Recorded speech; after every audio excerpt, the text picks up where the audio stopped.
Hey guys, welcome back to the channel. This is story about what if neglected Naruto inherited his parents' power part 1. Before I start, please do support for more amazing content and comments for part 2. Do consider to subscribe my channel and share my video to your friends and check out the description as well. Let's start the video. Nothing but rain could be felt as Minato managed to defeat the almighty Kyuubi no Yoko. He was lying on the ground looking at the sky as it was crying because of what he had to sacrifice for the sake of the village. After a while, he looked at the only person that was next to him at the moment.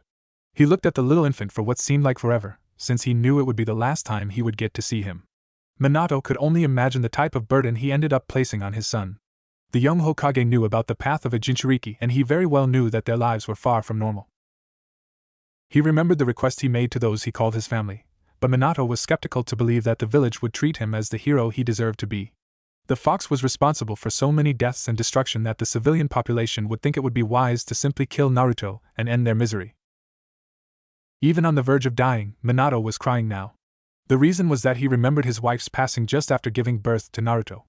And while he knew he would meet her up there, Naruto, on top of facing the burden of the Kyuubi no Yoko, would have to face it as an orphan. However, the only thing he could do right now was to cry, for he knew that any second now, his last breath would vanish and he would leave this plan of existence. He only had maybe a couple of minutes before the Shinigami came to collect his soul. Approaching his crying son, Minato managed to dry his own tears and held Naruto like any parent would when they wanted to calm their offspring. He hugged Naruto with utmost intensity, before one Umbu member and Jiraiya arrived. They saw the scene being placed and looked down in sadness, for this moment would never happen again. "Jiraiya-sama," said Kakashi, but was interrupted when Jiraiya looked on the ground in dismay. "Let them be together, Kakashi. This will be first and last time father and son get to spend some time together.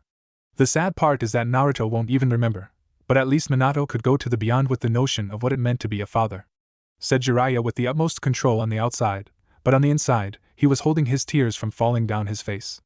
However, just looking his prodigy crying as well, Jiraiya wasn't strong enough and just let it all out.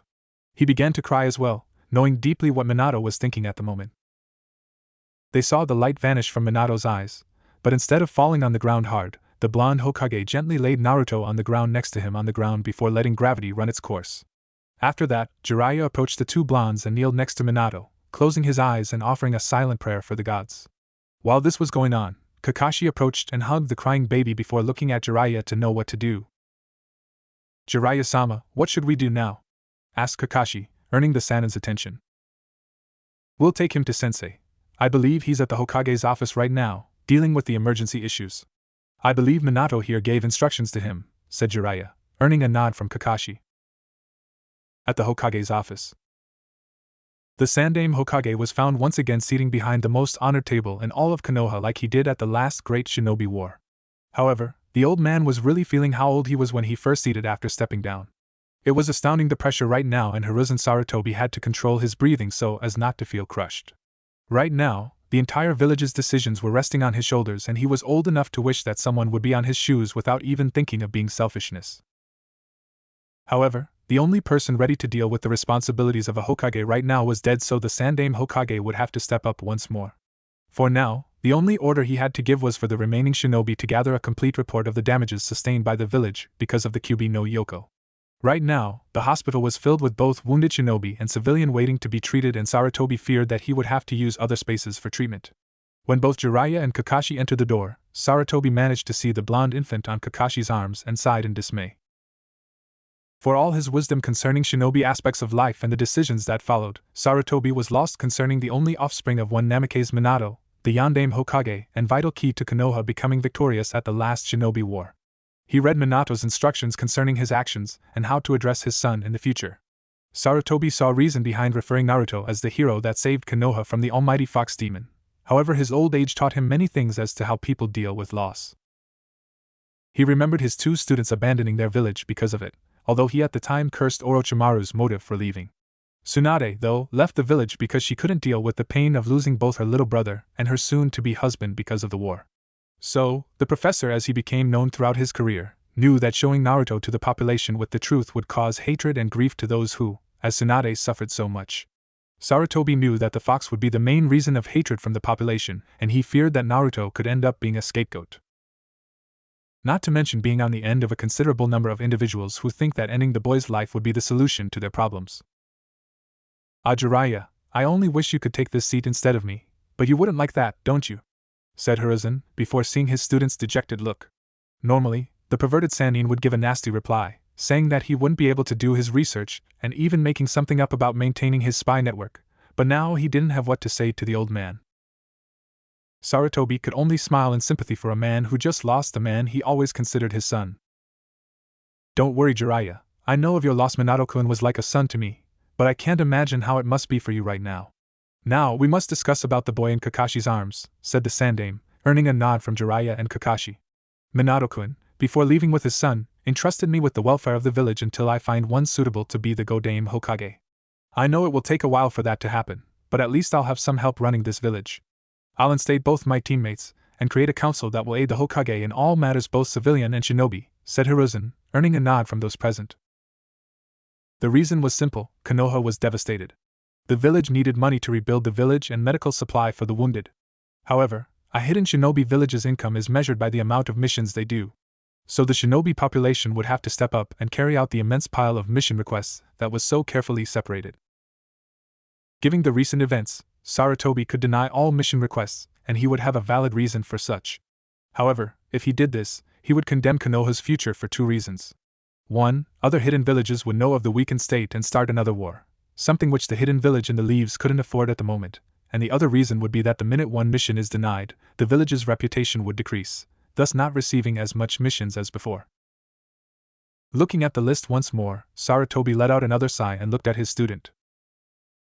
According to Minato, he wished that the truth behind the Fuinjutsu, sealing technique, to be shared with the public and that Naruto is to be referred as the hero that saved Konoha from the Kyuubi no Yoko. And while I tried to dissuade him of this idea, I cannot do things differently. Minato deserves this much from us. Sandame exposed Minato's wishes regarding Naruto, but both Kakashi and Jiraiya frowned regarding the blonde's naivety.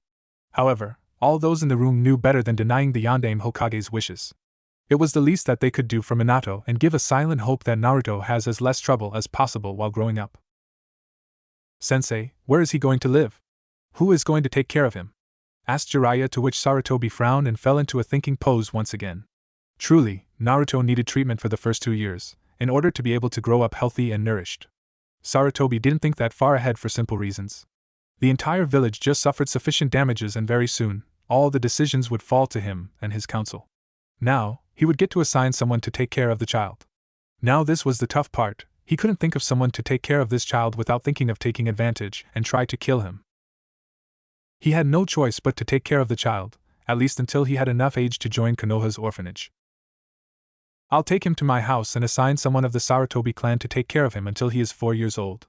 After that, he'll be placed at the orphanage, he'll be well taken care of, said Hiruzen, hoping he would be right in the future.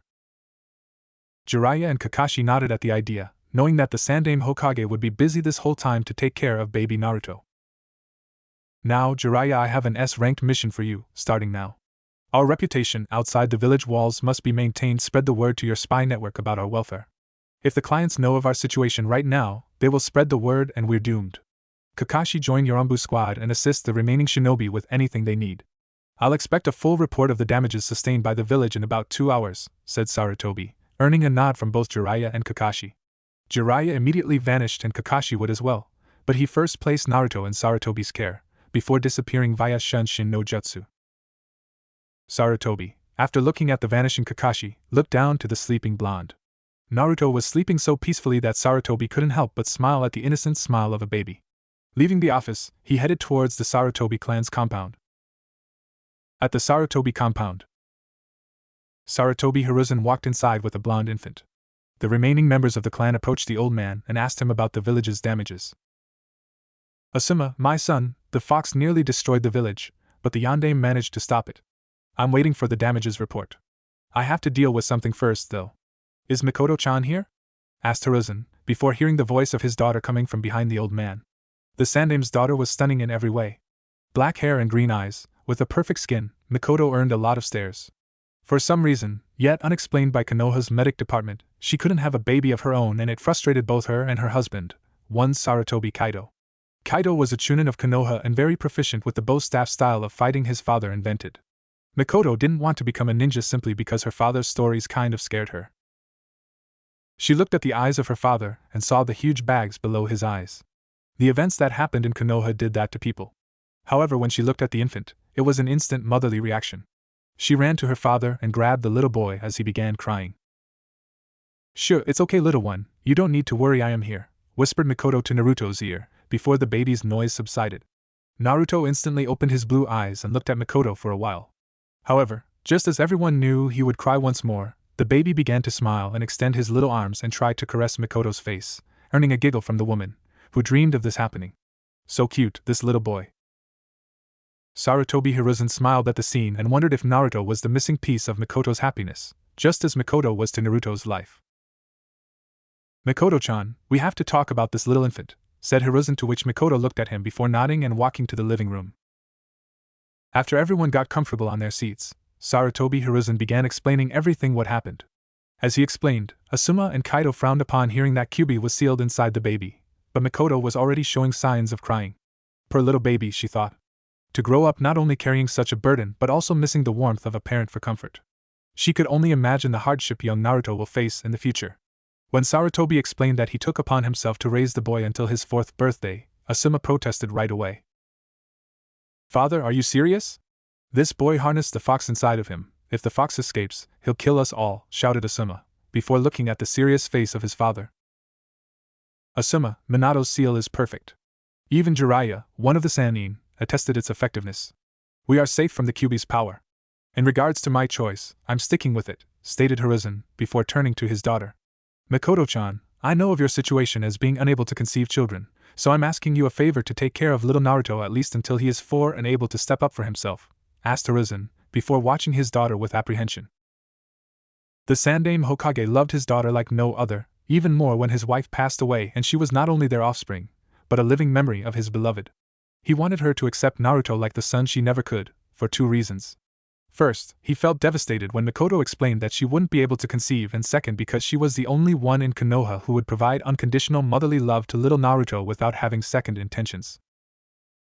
Mikoto, for her part, looked at her father and then at her husband for a while. She wanted to say yes right away, but if she was to be a mother to Naruto then Kaido was to be his father, so she couldn't do this without him. It was his smiling nod that filled her heart with joy, since she would be finally able to take care of someone like her own son. "Tusan, I'll gladly take care of little Naruto just like his mother would have done had she been alive right now, you can trust me," concluded Mikoto, earning a smile from Hiruzen, before hearing Kaido's approval as well of taking care of the blonde. "Thanks a lot, you two.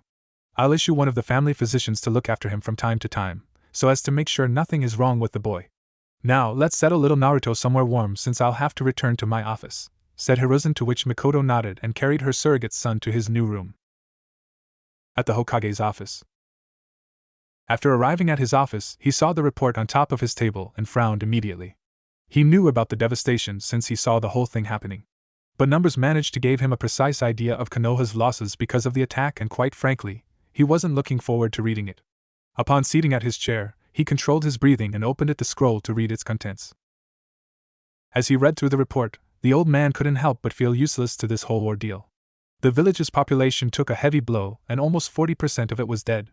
Sarutobi was a firm believer that while the village walls are destroyed, the village would still live on since the ones living within would rebuild as much as possible. However, not only the buildings were destroyed, but also many lives were taken away. Flipping the page, Sarutobi was now reading the shinobi report regarding their numbers right now and those who lost their lives trying to defend the village from the monster. The greatest loss was on the Chunin department, since they are supposed to be on the front lines. The Jounin suffered as well, since they were second in line with the Genins following close behind, since they were responsible for securing as much of the civilian population as possible. The Umbu division was similar to the Jounin. The old Hokage grabbed an empty parchment and began taking notes. The surviving Genins will be tested to see if they could become Chunin and assume the C and low B ranked missions, and the Jounin would take the high B to A ranked ones. Sarutobi could say he was pleased with the fact that S ranked missions weren't amongst the requests, or else he would have to deploy a team of elite Jounin to do it. Thinking in details, the improvised Chunin test would consist of combat fighting to test their abilities and a field test to see if they have what it takes to perform tougher missions.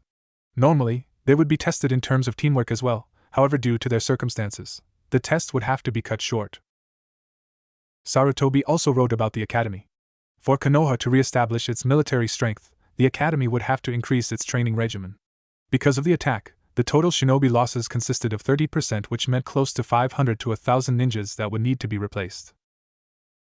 After writing about the new academy, Sarutobi looked at the next page, which contained the wounded both civilian and ninjas. One thing was sure, he would request a meeting with the daimyo for some medication supply. As Konoha stands, word can't be spread of its necessities, so the Sandaime would have to meet with the daimyo in person, explaining the situation and requesting immediate assistance. Also, Sarutobi saw the damage to the buildings and frowned once more. The damage was extensive, and the old man doubted Konoha had the human resources to build everything from scratch. He would have to contract some engineers and architects for the village's reparation. However, this subject he would leave with the council as it's not shinobi related. For now, it was all he could do at the moment as he finished reading the report. "Ginma, please appear before me," yelled Sarutobi, before the Chunin appeared. "What do you request of me, Lord Hokage?" asked Ginma as he kneeled in respect of the old man. "Ginma, please assemble my teammates Hamura and Koharu as well as all the current clan heads. I must address them right away," ordered Hokage, earning a nod from Ginma, before he vanished in thin air. Not even a half an hour later, all those who were summoned were present at the Hokage's room. "Thank you all for coming despite the recent events.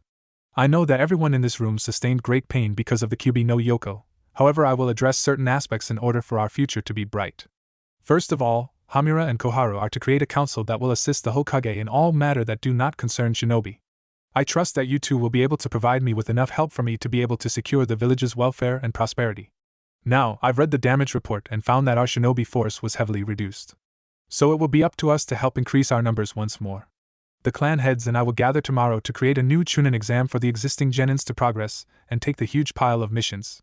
Also, we'll think of ways to improve the academy regimen in order to improve the quality of our future shinobi. Any questions so far?" asked Sarutobi, before he saw the Nara clan head raise his hand. "Hokage-sama, if I may ask, how did the Yondaime manage to defeat the fox?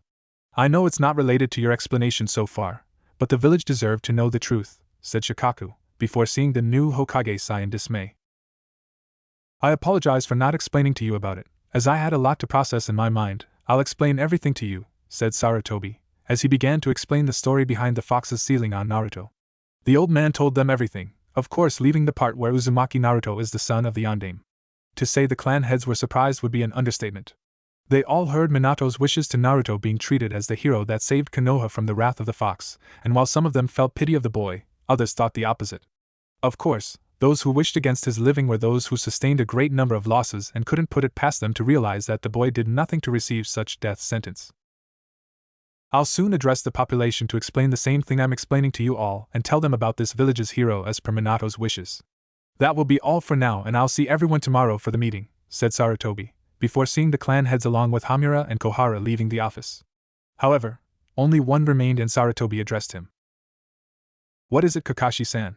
asked Sarutobi, seeing the frown and dismay from the man who thought of Minato as his father. "Hokage-sama, pardon me, but I'm concerned about Naruto's safety after you tell the news to the population. They will certainly think of a way to kill him in hopes of getting rid of the fox, and we can't let Sensei's son unprotected," stated Kakashi, earning a nod and understanding from the Hokage. "Kakashi-san, my son-in-law will be responsible for his well-being until I can find a suitable suitor to protect him at the age of 4. He is one of my clan's finest, and no civilian would dare break in my clan's house and try assaulting Sarutobi Kaido. Also, both Asuma and I live there as well, so I believe Naruto will be well protected. I know you're concerned about the boy Kakashi, but right now we have most urgent matter to attend, like the village's reconstruction," said Sarutobi, earning nod from Kakashi before the silver-haired man vanished. At night inside the Sarutobi compound. Sarutobi Hiruzen did not require much sleep in his life. Even in his old age, the Sandaime Hokage was always alert to his surroundings, and only needed close to 4 to 5 hours of sleep. However, tonight he would settle for a full 8-hour sleep, after what happened today. After the meeting in his office, he assembled the villagers and explained what happened and about one Uzumaki Naruto as being the hero of Konoha. However, after he explained, the villagers immediately began to shout for the child's elimination as expected. While the old man knew about this, he expected that some of them understood the boy's side, but instead he had a unanimous vote. It wasn't until Sarutobi unleashed his killing intent that the crowd stopped talking in fear of unleashing the professor's wrath. Now Sarutobi knew that perhaps his son-in-law wouldn't be enough to protect Naruto. He would have to place an umbu to protect the house from the outside in order to prevent anyone from breaking in the compound's territory. He conversed with his son-in-law and explained that he would be full-time with his wife taking care of the baby instead of doing missions for the village. Kaido at first urged the man to reconsider, but after some reasoning from the old man, he accepted his duty and gave an oath to protect Naruto like he would protect his own son. Closing his eyes, Sarutobi was in less than 5 seconds, already asleep as he would need his full energy tomorrow. At Naruto's room, the infant was asleep as well. He had a lot of milk from Mikoto, and now he felt like sleeping just like any baby whose stomach was full. However, inside of him, someone wasn't happy as sounds of screaming could be heard. The fox demon was responsible for almost leveling the entire village, and now here he was trapped inside a baby. He would slam his body on the cage, but to no avail since the seal placed in front of it prevented the fox from escaping. Damn that puny human, how dare he do this to the almighty Kyuubi no Yoko. I'll skin him alive for this, screamed Kyuubi, clearly not bothered that Minato was already dead because of the sacrifice that he needed to do. His chakra was flaring like crazy inside Naruto's stomach as the fox tried everything to break free of his prison. The seal, though, wouldn't allow it as it managed to harden the cage once more, thus preventing the chakra to leave the cage. However, the seal wasn't strong enough to contain the fox's chakra and Kyuubi was able to leak some of it outside the cage. From the outside, Naruto woke up violently and began to scream with pain as the fox's chakra began to surround his body. Almost immediately, the chakra was felt by everyone inside the compound as they rushed to Naruto's room.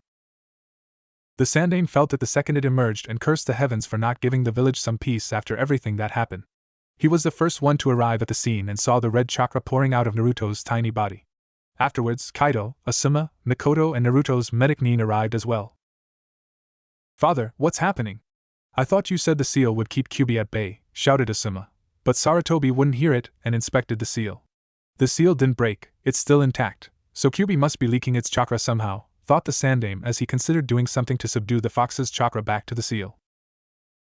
The old man Hokage would do something with his limited Fuinjutsu knowledge, but out of nowhere, the seal on the blonde's stomach began to shine for a while, before the red chakra disappeared. However, Naruto's pain didn't stop and the medic Nin rushed to see what was causing such pain. Mikoto was holding her heart and barred her face on her husband's chest. She didn't want to see her surrogate son like this, she didn't want to hear him cry any longer. The medic began to scan the little body to see where the pain was coming from, until he reached the region of Naruto's eyes. Sighing in dismay, he used the basic healing technique around Naruto's eyes, thus subsiding Naruto's pain entirely. The boy stopped crying and soon fell asleep. "Hosho-san, what's the problem? What happened with him?" asked Sarutobi, clearly concerned after he saw the man using the medic technique on Naruto's eyes. "Sandaime-sama, it's with great sadness that I tell you this and I hope that you along with your family can understand the seriousness of this situation. I don't know why or how it happened, but when I scanned Naruto's body, particularly his eyes, I found that the optic nerve was severely damaged. I believe that it happened due to overexposure to Kyuubi's poisonous chakra," explained the medic, but by the looks of those present, they didn't understand the implications. "Sir, when said nerve is damaged, the main organ function is eliminated," explained the medic, this time earning gasps from both Hiruzen and Mikoto who finally understood what happened to the boy. Mikoto dropped on the floor unconscious and Kaido grabbed her while Sarutobi Hiruzen could only speak a certain number of words. "So you are saying now that Naruto," said Sarutobi, not daring to complete the sentence, but unfortunately the doctor filled in the blanks. "Naruto is blind, sir," concluded House Ho as he looked at the old man Hokage who this time didn't care if others saw him being weak. The Sandaime Hokage cheeks were stained with tears, both for him and for Naruto who wouldn't even be able to cry, because of what happened. "Oh my god Minato, what will happen to your son now?" thought Hiruzen as he saw the rain beginning to fall. "Are you crying as well, Minato? For yet another burden has been placed on your son." 4 years had passed ever since people discovered that Naruto would never see in his life. His optic nerves were so damaged and no doctor managed to heal Naruto's sight after close to 1 month of trying. At first, Mikoto was a wreck, feeling for her surrogate son, what will soon to be his worst nightmare in years to come. Sarutobi Mikoto knew from books on the subject that a blind person oftentimes suffers far worse than normal people, since for Naruto to learn anything, he wouldn't be able to process anything using his eyes and of course, would have to use his other senses like touch, smell and hearing. The little fellow was now sleeping on his bed and even though he already knew his disability, Mikoto was able to see that her surrogate son was smiling. By seeing this, she couldn't help but smile upon seeing Naruto put up a strong front despite being a handicapped. "I have to be as strong as him with this if I want him to count on me for comfort in the future," thought Mikoto as she landed a kiss on his forehead, before covering him a little bit for warmth. "Mikoto-chan, your father is calling for us in the living room," called Kaido from Naruto's door, earning the gorgeous woman's attention, before she nodded. Okay honey, I will be there shortly, said Mikoto, as he kissed Naruto once more and offered silent prayers for the little boy in the future, before closing the door and heading for the living room to face her father sitting on his favorite chair as he enjoyed a nice cup of tea. Mikoto could very well see the bags below her father's eyes and remembered trying to reason with him to take some rest, but being rejected by Hiruzen, explaining, kindly, that until Konoha is fully rebuilt, he just couldn't afford to rest. You called for me, Tusan? Asked Mikoto as she entered the room, earning the attention of her father who couldn't help but smile every time he saw his loving daughter. It was like she could wash away everything that troubled the aged Hokage. My lovely daughter, I don't want to disturb your time with little Naruto. There is just one minor subject that needs to be taken care of, said Hiruzen, earning a nod from his daughter as he continued. Naruto will be 4 years old tomorrow and I wanted, at first, place him in an orphanage where he could be well taken care of. However, now that he's handicapped, that won't be possible, therefore I need to think of a suitable place for him to stay. I know you always wanted a child, but I would understand if you said you weren't prepared for taking care of a blinded child. Naruto will need someone for him 100% of the time, at least until he could learn to cope well with his disability. The question is, I wanted you and Kaido-san here to adopt Naruto, but this decision is up to you too. I know Naruto has been a handful to you too because of the recent attack attempts on him and his constant crying because of the pain in his eyes, so I'll leave this decision to you too and you'll give me when you're ready to, explained Hiruzen, before he said that he would sleep for the day, leaving his daughter and son-in-law alone to talk. Mikoto would give the answer right away, because during these 4 years, she developed a link with the little blonde up to the point of managing to ease his anxiety upon not being able to see. She even managed to teach, at least tried to, how to depend on other senses like hearing and smell, which on certain occasions, Naruto did manage to.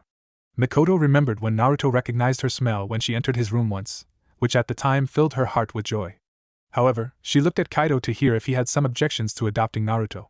She knew how many times people tried entering the Sarutobi compound to kill Naruto, only to meet Kaido's bow staff. She even remembered when a drunken jounin managed to land a genjutsu on her husband and paralyzed him. The man would have been able to invade the compound if hadn't Asuma stopped him with his trench knives. Kaido on his side wondered about the times where he had to stop people from entering the compound, and to tell the truth, he felt that the house wasn't as safe as before. He as well developed a liking to the little blonde. When Kaido would train his bow staff style, he would see Naruto trying to walk on his own, falling down a lot, but never quitting. Kaido was a man that respected strength and strong will, and Naruto, at the age of 4, despite all the hardships, managed to earn his surrogate father's respect. Actually, the fights he had with people that tried to break and served for training, and while he couldn't go on missions until Naruto managed to defend himself, which could take a while, he at least got to test his training against those who tried to kill Naruto. Also, Kaido loved Mikoto more than anything, and he very well knew that she developed a motherly link with Naruto. Given this fact, he wouldn't even think of disagreeing with the Hokage on them adopting Naruto. He could already picture the number of things he could teach Naruto about being a ninja, and maybe, just maybe, if his son could manage to overcome the blindness, he could very well become a full-fledged shinobi in the future. Mikoto-chan, Naruto has been as much of a son to me as he is to you. We just cannot let him go after everything we've been through as a family. I want us to teach him many things in the future, and maybe, even, teach him how to be a shinobi, even if he can't ever be one. How about we adopt him? Asked Kaido, as he smiled to Mikoto, who in turn threw herself at her husband and hugged with utmost intensity. Upon hearing Kaido's opinion about adopting Naruto, Mikoto couldn't help but throw herself in her husband's arms. Kaido has a firm personality and oftentimes chose to think rationality than relying on emotion, hence why the beautiful woman thought that her husband wouldn't want to adopt little Naruto. Little did she know, though, that not only Kaido had a soft spot for Naruto, but also the fact that Naruto earned Kaido's respect. Honey, I thought you wouldn't want to adopt Naruto. I know how much it pained you the last time a jounin tried to assassinate him and almost got you instead. Not that I'm complaining, but why did you choose to adopt Naruto? Asked Mikoto, though the smile never left her face, for as this was the moment she always carved for in her life. I admit that protecting him is tougher than I first thought, and that if it weren't for Asuma, that man would have succeeded in killing Naruto. However, throughout these 4 years, Naruto-kun earned my respect through hard work and overcoming his blindness. That kid has a bright future ahead of him if he decides to become a shinobi, and I want to teach him how to be one. Plus the fact that you wanted a kid ever since we married, said Kaido as he smiled to his wife, earning a smile followed by a nod coming from Mikoto. Indeed, Naruto-kun, even though blind, always managed to smile and work hard to overcome his lack of sight, but I'm a little bit worried if he decides to be a ninja. I've seen how he reacts to father's stories, stated Mikoto. Chakra is a wonderful thing, Mikoto-chan. With due work, Naruto can use chakra to overcome his blindness. I've seen blind shinobi just as skilled if not better than regular shinobi, because, honestly, a blind shinobi wouldn't have to worry about using his eyes for seeing, rather relying on chakra for that. Plus, he has the Yandame's blood running through his veins. We can't deny him not following his biological father's footsteps, explained Kaido, before seeing Mikoto contemplate what her husband said. Not being a kunoichi, I fail to understand the very concept of chakra, my love, but if you see reason in him becoming a shinobi, I won't be in the way. Every time my father tells him stories of ninjas, I can very well see that Naruto is hypnotized. It's just a matter of time, said Mikoto, earning a nod from Kaido, who then ushered his wife to join him in sleeping for the day, to which she accepted. The next day, Sarutobi Hiruzen smiled upon seeing the first rays of sunlight reach his window. Every time he had a good night's sleep, the old Hokage would smile for no particular reason. For him, it was a way to better clear the pending documents lying within his office desk and better deal with problems that will sure occur.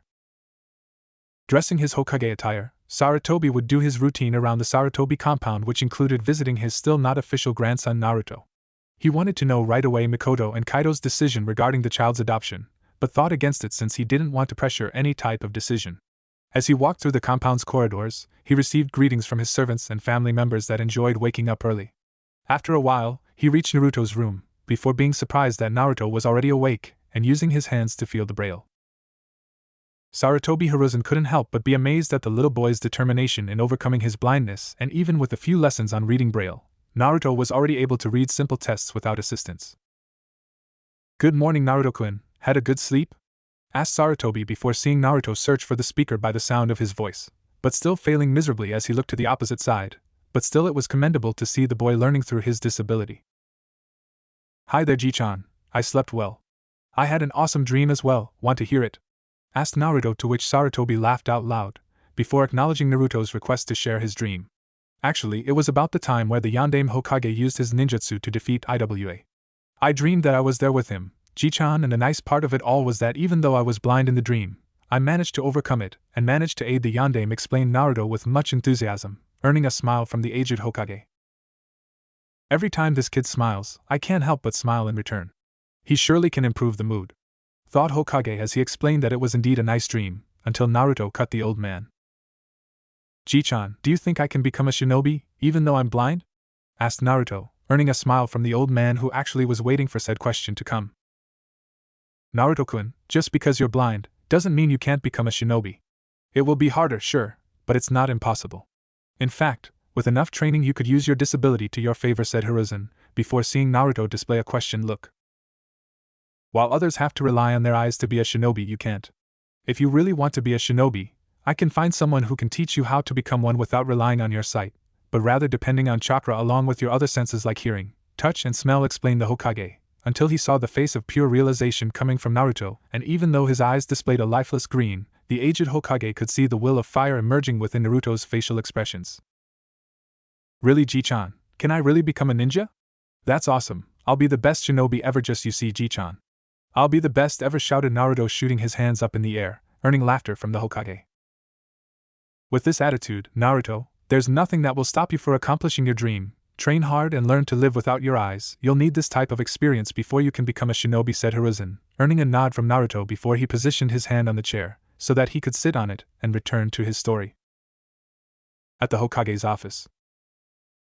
After arriving at his office, Sarutobi Hiruzen scanned his desk to see the report on the village's reconstruction. 4 years ago, he and the clan heads devised a plan of action to rebuild the village along with better improving their shinobi program to a point that even with the fox's attack, the village's income didn't decrease.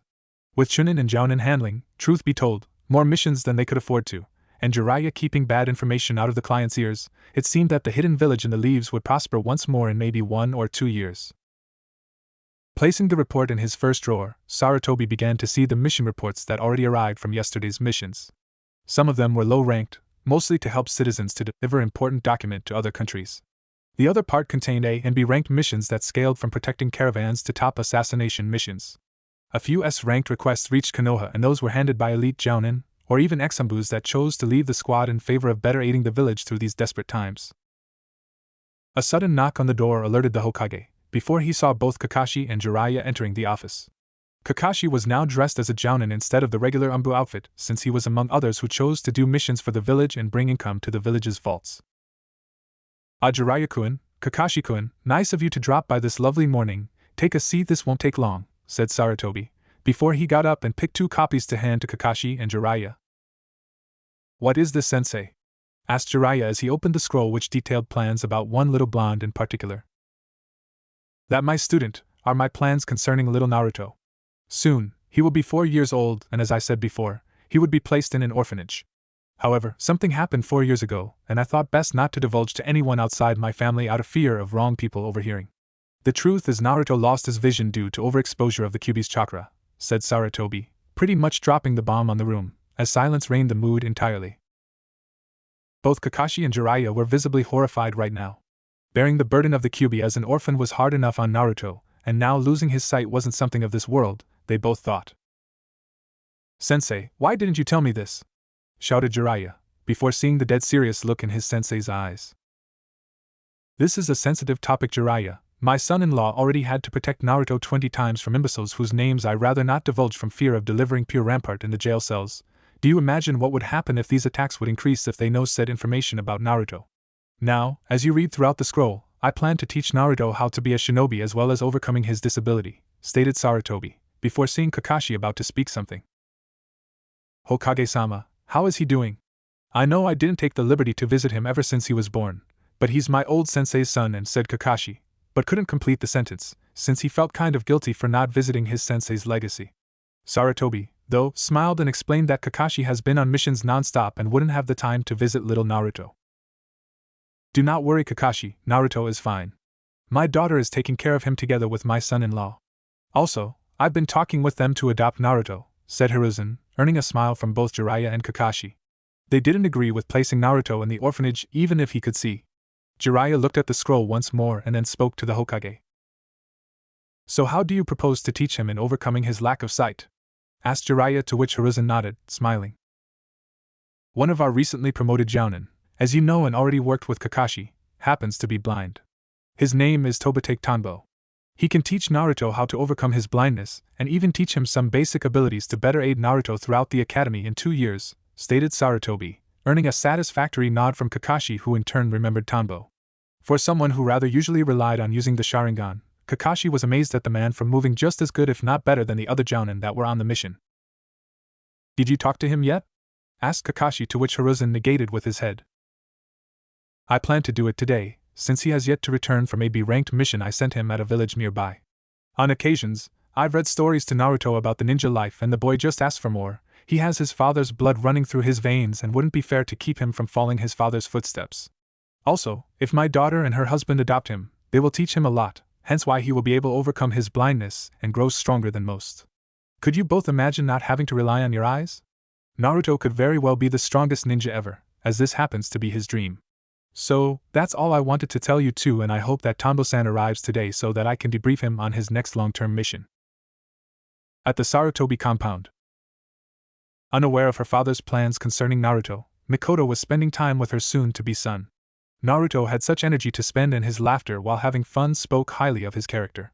Mikoto would understand if Naruto grew up to be miserable because of his burdens, but on the contrary, the boy would never take that smile away from his face, and the sound of his laughter managed to warm her heart immensely. Right now, mother and son were playing at the main yard, a place where Naruto could get in contact with a number of sounds and odors that could help him in the future. Mikoto took the time to explain the most basic concept of distance by the sound's volume. It took a while, but Naruto learned how to measure distance by hearing the sounds of nature. What astounded Mikoto, though, was that while she couldn't hear more than a few meters away, Naruto was able to hear 2 birds singing on top of a tree at least 50 feet high. Okay, Naruto-kun, what do you want to play next? Asked Mikoto as she began to tickle the little fella, before hearing that laughter of joy once more from the infant. Stop, haha, stop, Ka-san, stop, said Naruto between laughter, with utmost innocence, but Mikoto was stunned. She heard from some women who had children that the best day of their lives was when their child called them mother for the first time, and now Mikoto heard Naruto call her, and she agreed with them. She couldn't bear her heart any longer as it grew immensely by Naruto's affection. Immediately, she hugged Naruto with utmost intensity, and so much care that her tears fell freely and some of them landed on Naruto's hair. The infant was confused. Because of his inability to see that Mikoto's tears were from joy, all he could know was the sniffing noises and the feel of said tears on his head. All the infant could conclude was that his mother was crying, and he didn't have the life experience needed to realize that not all tears were bad. "Ka-san, why are you sad? Why are you crying?" said Naruto, as he used his hands to feel his mother's face, even managing to dry her tears, thus earning a comforting smile from Mikoto. "I'm not sad, Naruto-kun, I'm just happy to be with you," explained Mikoto, before seeing the look of pure confusion coming from Naruto, as expected. "Ka-san, how can you cry and be happy at the same time? I thought that we cried only when we're sad," stated Naruto, earning a true smile from Mikoto. "Not all tears comes from bad emotions, Naruto-kun. There will be times in life when your heart is filled with warmth and you begin to cry tears of joy. That's why I was crying," silly laughed Mikoto, earning a smile in return from Naruto. "Ka-san, what is like to cry?" asked Naruto, to which Mikoto looked on in sympathy for her son. "Even though you can't cry, Naruto, that doesn't mean you cannot feel either sad or happy. Crying is just an effective response of your body upon being subjected to high pain, either physical or emotional. Don't worry about never crying, Naruto-kun. If you learn how to share your emotions with those you care for, they won't need to see tears to see what you're feeling," explained Mikoto, to which Naruto nodded. From a distance, Kaido watched the scene with a smile on his face. He knew how long Mikoto waited to hear someone call her his mother, and when he saw her smiling face, he couldn't help but smile as well. He knew he made the right decision to adopt Naruto, no matter the consequences are, and he would train hard enough to be able to better protect the new member of the family until he learns how to protect himself. Suddenly, though, his senses became alert for intrusion. Hiding behind the tree nearby, Kaido spotted two shinobi managing to get past by the security seals that protected the compound walls, which meant that they are at least Chunin-level shinobi, and Kaido didn't need to know their intentions before engaging, but at least he could stall them by talking while he analyzed their skills. Vanishing within a small tornado, Kaido appeared in front of the two Chunin. "Stop right now! You who dared to invade the Sarutobi compound, tell me your reasons or I will be forced to kick you out of here and request your execution for trespassing private property without proper authorization," said Kaido, before seeing the two Chunin preparing a couple of kunai, before the one with the green shirt spoke. "We are here to kill the demon, all those associated with him.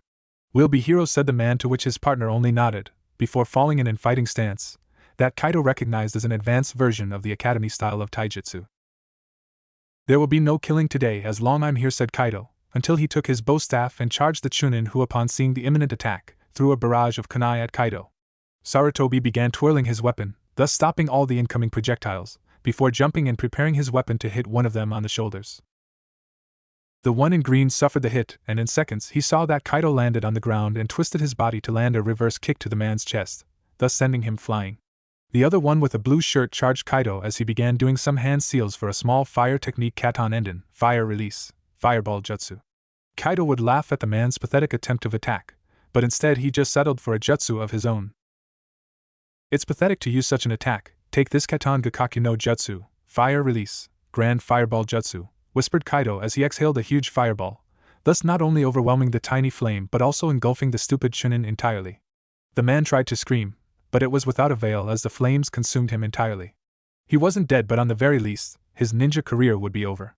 The one in green shirt screamed for his partner before looking at Kaido, who was now directed at him for the kill. "Your friend paid the price for his stupidity. Leave now and maybe I'll spare you. Stay and share the same fate of your partner.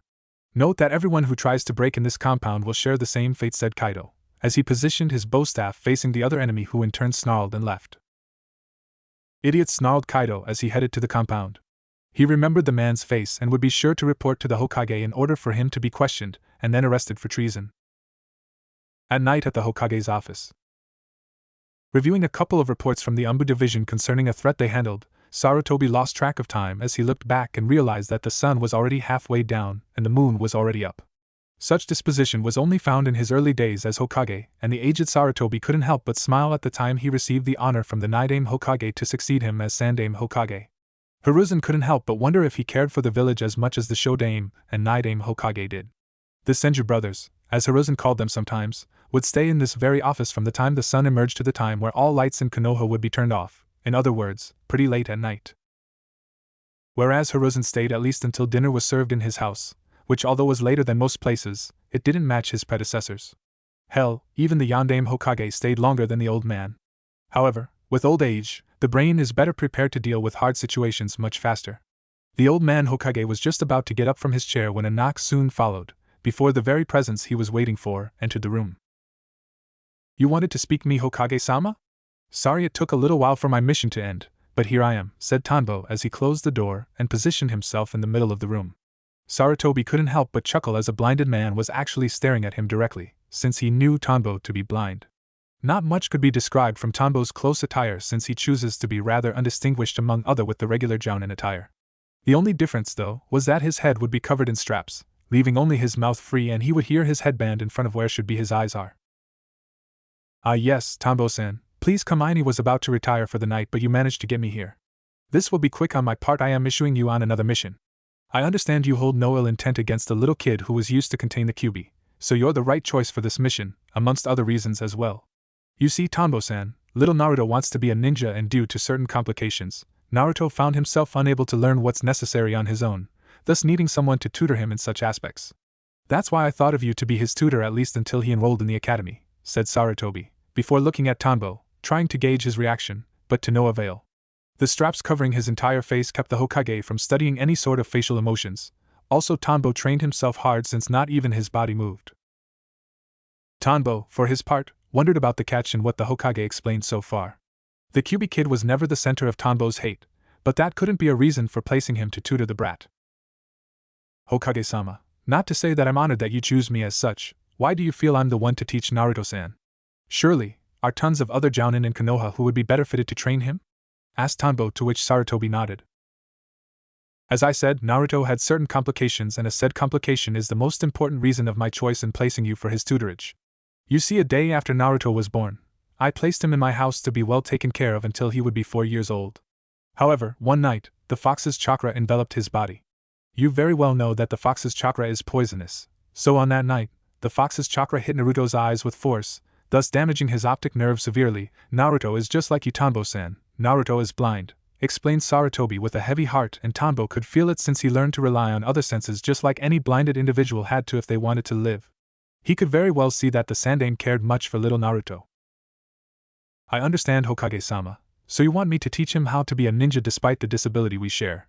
What will be the topics of my teaching?" asked Tanbo, to which the Hokage wiped his tears away. "Apart from, of course, teaching him how to overcome blindness, I believe it would be adequate to teach him some physical abilities such as taijutsu, agility, and stamina. Also some chakra exercises as well, like tree walking and water walking," explained Hokage, before seeing that Tanbo was about to express something. "Hokage-sama, for Naruto to overcome his blindness, his notion of chakra would have to be dealt with sooner. I developed techniques that happen to use chakra for guidance. After that we can focus on the physical. When can I start, Hokage-sama?" asked Tanbo, to which Hokage smiled and said that he could very well rest for the night, and then present himself at the Sarutobi compound tomorrow at 10 in the morning, which Tanbo accepted and left the room via Shunshin. Afterwards, the Hokage closed the door to his office and left towards his house with a smile on his face, upon finding someone to tutor Naruto. At the Sarutobi compound. 5 minutes later, he was already inside the compound as he saw his lovely daughter taking care of some plants that were inside the living room. "So daughter, have you and Kaido reached a decision about Naruto's adoption?" asked Sarutobi, before seeing that smile on his daughter's face, thus telling him everything he needed to know. "Okay then, go and call Kaido-san, I have good news to speak to both of you," smiled Sarutobi as he reached his favorite chair and seated before seeing his daughter reach her husband. "It seems Naruto's future won't be so dark, after all," thought Hiruzen as he drank a cup of tea, while wondering about his new grandson's future as a shinobi. After leaving the Hokage's office, Tanbo went to his house in order to prepare his material for young Naruto to study under his tutelage. The man couldn't help but feel pity for the boy for sharing the same disability and, of course, sharing the same dangerous path he faced upon growing up. To top that off, Naruto was the container of the one to whom the population generated their anger in a rather absurd way. Sometimes, being blind had its advantages, Tanbo reasoned, and one of them was that no matter how much pain he endured on his path, nothing could top the pain he had to endure when he lost his sight. In a way, Naruto was lucky from not losing his eyes later in life. Another side of the pain, namely the emotional, occurred when sight was suddenly taken away from you and darkness followed. As he reached the set of stairs that would lead to his apartment, he didn't even need to use chakra to see the path and the doorknob as he opened the door to his apartment. Another quirk of being blind was that light was a cost he didn't have to worry about as he began to change into some light clothes before going to sleep. However, before he could his much-deserved sleep, he heard someone knocking on his door, thus awakening him from his almost slumber. Expanding his chakra, he could very well see who was at the door and sighed, since this person wouldn't leave him alone and he very well knew the time, even though he couldn't see. Getting out of the bed, he opened the door before seeing the woman in front of him gasp at the utter darkness inside the man's apartment. "Geez, Tanbo, every time I look at your apartment I got chills down my spine," said the woman, before seeing Tanbo sigh in dismay. "Sorry there, Anko, since I'm blind, I kind of don't worry about light and all." "What do you need?" asked Tanbo, earning a snort from Anko, before she placed both her hands on her waist. "I was wondering if you have any beer inside. I'm real thirsty and no one at the bar wanted to sell more of the good stuff," complained Anko, before seeing a smile on her neighbor's face. "I think they know you too well, Anko. I'd be accurate to believe that one more and you'll be summoning snakes to scare anyone who makes a pass at you. I wonder what happened to the last guy who did it, though. I swear, the snake was 20 feet high and I clearly remembered the sounds of ribs breaking. How much was it?" 10? laughed Tanbo, before dodging a taunting punch on his arms, which at first scared Anko, but she was getting used to see a blind man having better instincts than a normal shinobi. "I'll go get your beer, Anko. I would invite you to come in, but as you can see, you wouldn't see a damn thing," said Tanbo as he went back to his apartment while laughing at the joke he pulled, but Anko only snorted at the blind smart-ass remark. "Here you go, Anko, and don't scream too much. I happen to have sensitive ears," said Tanbo, before once again laughing his ass off, before entering his apartment once more. Tanbo happened to graduate at the same time as the snake mistress Anko Mitarashi, and he was one of the few who didn't judge her because she was apprenticed to the snake Sannin. Because of that, they befriended each other over time and even got to rent near apartments. They would help each other, with Tanbo faking to be her boyfriend when she wanted to ditch a guy, and Anko teaching him some quirks about how to detect human behavior without resorting to the eyes. Working so much with Marino Ibiki, Konoha's head of interrogation, she learned how to catch someone lying or either trying to dismiss some important issue they don't want answered. In fact, this very disability was what caused Tanbo to fail his Jounin exams many times before. One of the exams consisted of taking information out of an enemy and being able to point whether the guy was lying or not.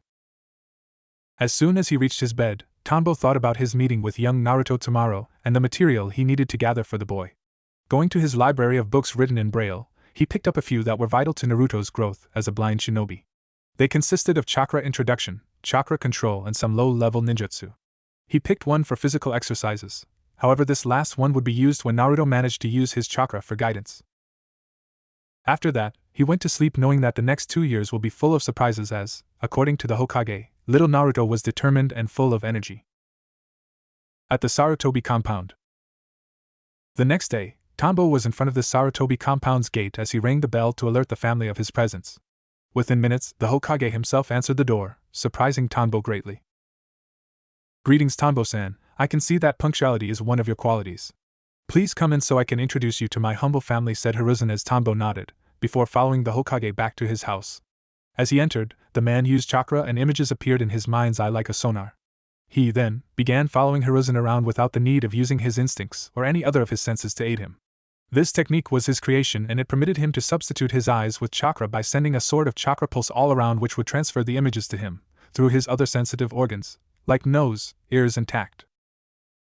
Also, his skills would grant him an ability close to the Hyuga's Dijutsu, however not fully as he couldn't see the Tenketsus, but rather a blurry vision of the chakra circulatory system. This said ability was what made him gasp once he looked at the living room and saw 5 chakra systems. He recognized 4, which belonged to, respectively, the Hokage, Jiraiya, Hatake Kakashi, and Sarutobi Kaido. However, it was the 5th chakra that surprised him as it belonged to the little infant who was standing next to a woman he didn't know. "I can't believe he's just 4 years old. His chakra capacity is bigger than a genin already. His chakra coils are considerably thick for someone his age, but I have no doubt it will grow at least this size in a while, meaning that by the time he is 6 years old, he will possess more chakra than a chunin. I guess chakra control will be the focus of his training. I'd imagine him using my technique and receive the entire village's landscape." As some of you know or might not know, this is Tanbo, and just like Naruto-kun, he also lost his sight. I gave him a mission to tutor little Naruto on how to be a shinobi despite his lack of sight. "Tanbo-san, I trust you already know my student Jiraiya and Hatake Kakashi," said Hiruzen, earning a nod followed by some greeting. "Also, you know my son-in-law Sarutobi Kaido and his wife, my lovely daughter Mikoto," said Hiruzen, before seeing Tanbo greet them as well, before moving to the little boy who was, according to Tanbo, focusing on his hearing in order to face the guest, but with no avail. Smiling in memory of himself a long time ago, Tanbo knelt to meet Naruto's height and landed his hand on his shoulder. "And you must be little Naruto. It's nice to meet you. I'm Tobitake Tanbo, and you can call me like that if you want to," said Tanbo, before seeing the boy smile, before greeting the man in the most friendly way possible. "Greetings, Tanbo-sensei. I'm Sarutobi." Naruto smiled. Naruto, earning a nod from the bigger blind that was wondering about the name sensei and actually enjoyed it. "So Tanbo-san, I imagine these books you brought are for young Naruto here?" asked the Hokage, earning the man's attention as he nodded and explained that they were written in Braille and their respective subjects. Meanwhile, everyone in the house was impressed at seeing the man looking at the Hokage, as he wasn't blind at all, and Mikoto wondered if Naruto would learn to be like this as well. As Tanbo explained the book contents, Mikoto interrupted to say that Naruto needed to eat some breakfast and that he could start the lessons afterwards, to which everyone nodded, before she left with the little blonde while holding hands, thus leaving the man inside the living room. As they gathered, Tanbo began to hear everything he needed to know, like the attempts on Naruto's life and Kaido stopping all of them. The man listened and smiled upon knowing that, although Naruto lost his sight, as a result of high exposure of the Kyuubi's chakra, it enhanced his other senses, facilitating his work teaching the infant. After some time passed, the Hokage apologized before saying he must attend to a meeting with the council in order to supervise the village's reconstruction, to which everyone nodded and bid the Hokage goodbye. Kakashi and Jiraiya also left, thus leaving Kaido and Tanbo to take a walk along the compound while discussing some aspects. "So Tanbo-san, I trust that you'll take care of Naruto-kun's training. However, because of what's sealed inside of my son, you must be aware that people wouldn't think twice before invading this compound to kill him. I'll be here protecting him as most as I can, but there will be times when I can't reach Naruto in time to save him, and there's where you came in to protect him. I know the only reason why you never passed the Jounin exams, and I also know that when it comes to fighting, there aren't many in Konoha that top your skills," said Kaido as the two were reaching the main garden. "Do not worry, Kaido-san, I'm well aware of little Naruto's resident, and also aware of what fools are capable of doing. I'll protect Naruto like he was my own son, trust me," stated Tanbo, earning a smiling nod from Kaido as they suddenly saw a sight and smiled. Naruto appeared out of the kitchen and ran throughout the garden like any other kid his age would do. Kaido was happy that the boy already learned how to walk and even run without falling once, as did Tanbo. For a normal person, making a big deal of someone learning to place a foot in front of the other would be considered a weird thing, but for a blinded person, it was progress. "So what do you intend to teach him first?" asked Kaido as he was watching his son smiling. "For us blind shinobi, we need a new guidance system in order to work fully as a shinobi. I intend to teach him about chakra and some chakra-related exercises.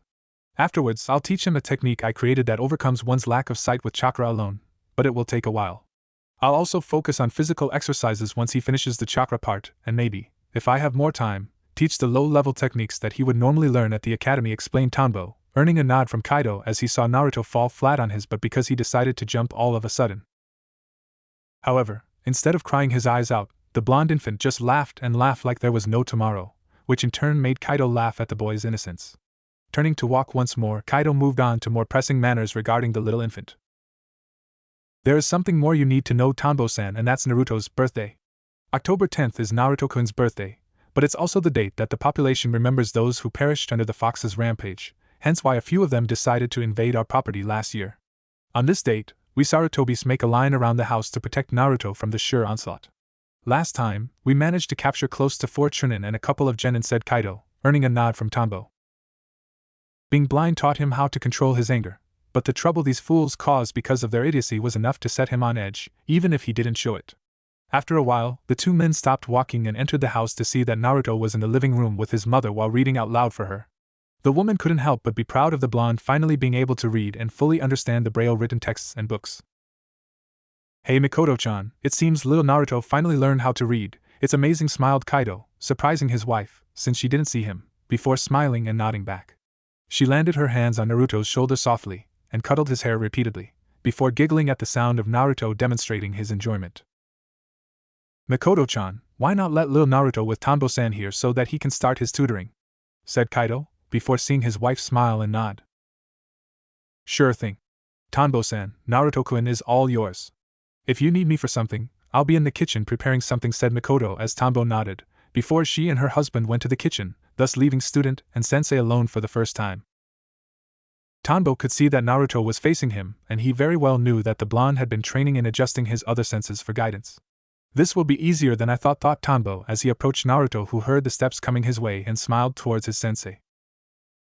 Hello Tanbo-sensei, said Naruto with a smile on his face, despite the green lifeless eyes. Hi Naruto, I'll be your sensei and I'll explain to you how we're going to work, stated Tanbo, earning a nod from Naruto as the man continued. I've brought books written in Braille that will explain to you about chakra and chakra control exercises. This knowledge will be vital for a ninjutsu I plan to teach you. What would you say if I told you that you could use chakra to replace your eyes? Asked Tanbo, before which he had covered his ears. Are you serious? That's awesome. I will be able to see, shouted Naruto, earning a nod from Tanbo, who considered cleaning his eardrums a little bit afterwards. Yes, you will be able to see with the usage of chakra, but first you need to know everything there is to know about it, including several exercises that will help you harness this ability. So let's get to it, said Tanbo, to which Naruto nodded enthusiastically, before receiving the first book from his sensei. The content of the book was somewhat familiar with his Ji-chan's lectures Naruto heard a couple months back as he was passing his finger through the Braille test and absorbing everything like a sponge. At the Hokage's office. After arriving at his office, Sarutobi Hiruzen went to the mission reports from yesterday. It became a routine to the old man as he read through every single report. From a simple C rank to the dangerous A ranked missions, he read it all and was surprised with the success rate of Konoha's missions. Out of 40 reports he read throughout the morning, 28 of them were successful with 4 non-successful, but no casualties. It saddened the old man to read that a couple of Chunin lost their lives in the line of duty. Hiruzen didn't care for names or fame, hence that any nameless ninja that died because of the mission set by the Hokage brought immense pain to his old heart. They were all brave ninja who believed in the will of fire, he thought, and he knew that they would be able to rest in peace, knowing that they did their best for the village's prosperity. The Sandaime Hokage was a keen believer of the term family, and he considered all shinobi as a part of a united family against those who wishes harm to innocent people. Immediately, the old Hokage wrote in his agenda to visit their families in order to honor their beloved and offer them his condolences. It was a practice that the Yondaime Hokage started and Sarutobi decided to continue the tradition. Afterwards, the old man moved on to the pile of mission requests to be handled by shinobi. There were a lot of caravan protection missions and even some individual escort ones, but Hiruzen smiled upon knowing that Konoha's merchants were increasing the village's economy by trading goods with other villages. He then wrote the names of the shinobi he selected for each mission to be carried out, before reaching for his assistants for the briefing to be held. Yumino Iruka was just promoted to Chunin and was nominated as Sarutobi's assistant until he was fit for working at the academy, a dream he shared ever since he graduated as a genin. Iruka, the missions are ready. You can pick them up and pass them to the respective shinobi I picked, said Sarutobi, earning a bow in respect from the young Chunin, before picking up the mission requests and taking them to the mission room. Not all missions were personally assigned by the Hokage, only high A-ranked and S-ranked missions, which needed a more detailed explanation in order for the mission to be carried with most excellence. Hiruzen's day was going well, until someone nodded on his door and entered without his authorization. Uchiha Fugaku changed a lot these last couple of years and the Hokage was wary of this man. On certain council meetings, Fugaku would stay distant and didn't mutter a single word whether protesting or not. The old man wondered what Fugaku needed to talk to him about. Greetings Hokage-sama, I hereby wish for an audience with you, said Fugaku as he bowed in respect, just like a snake would, before coming from behind and stab him. Hiruzen wasn't considered the professor for nothing and he very well knew that something was wrong, terribly wrong. Certainly Fugaku-sama, what is it that you need to speak with me about? Asked the Hokage, before seeing the Uchiha stop bowing and focused eye to eye with the Sandaime Hokage. It came to my attention that the Umbu forces have shown interest in my elder son Itachi, and I must say it's considered an honor to the Uchiha family for such nomination. I was wondering, though, about what would his position be once in Umbu, asked Fugaku. Because of his abilities with the Sharingan, Itachi-kun will be better suited for one of Umbu's heavy assault teams. Which team, though, will be chosen by the Umbu commander. I must say that I'm impressed with your son Fugaku-sama. Not many shinobi gets drafted until reaching a considerable age. I'm sure his skills speaks highly of him to warrant such interest, said Hiruzen, while expecting the man to show his pride to his prodigy son. However, nothing indicated that Fugaku was proud of his son and Hiruzen was wondering about such behavior inside the Uchiha compound. I appreciate the information Hokage-sama and I'll take my leave now, said Fugaku before bowing once again and leaving the office. Hiruzen frowned at the man's attitude and immediately called for the Umbu. Within seconds, 2 of them arrived at the office as they knelt in front of the Hokage, while waiting for their orders. Your orders, Hokage-sama? Said the one with the hawk mask. I'm issuing an S-rank long-term mission to you too, Hawk-san. I want you to investigate the Uchiha compound and their members for any suspicious activities. This is to remain an Umbu-level secret, ordered the Sandaime, earning a nod from the one with the hawk mask. Certainly, Hokage-sama, Anything else? Asked the Anbu, which earned a nod from Sarutobi. You must use discretion in this mission, Hawk-san. No one of that clan can know you're investigating them. Focus your efforts on the clan leader Fugaku and the clan council.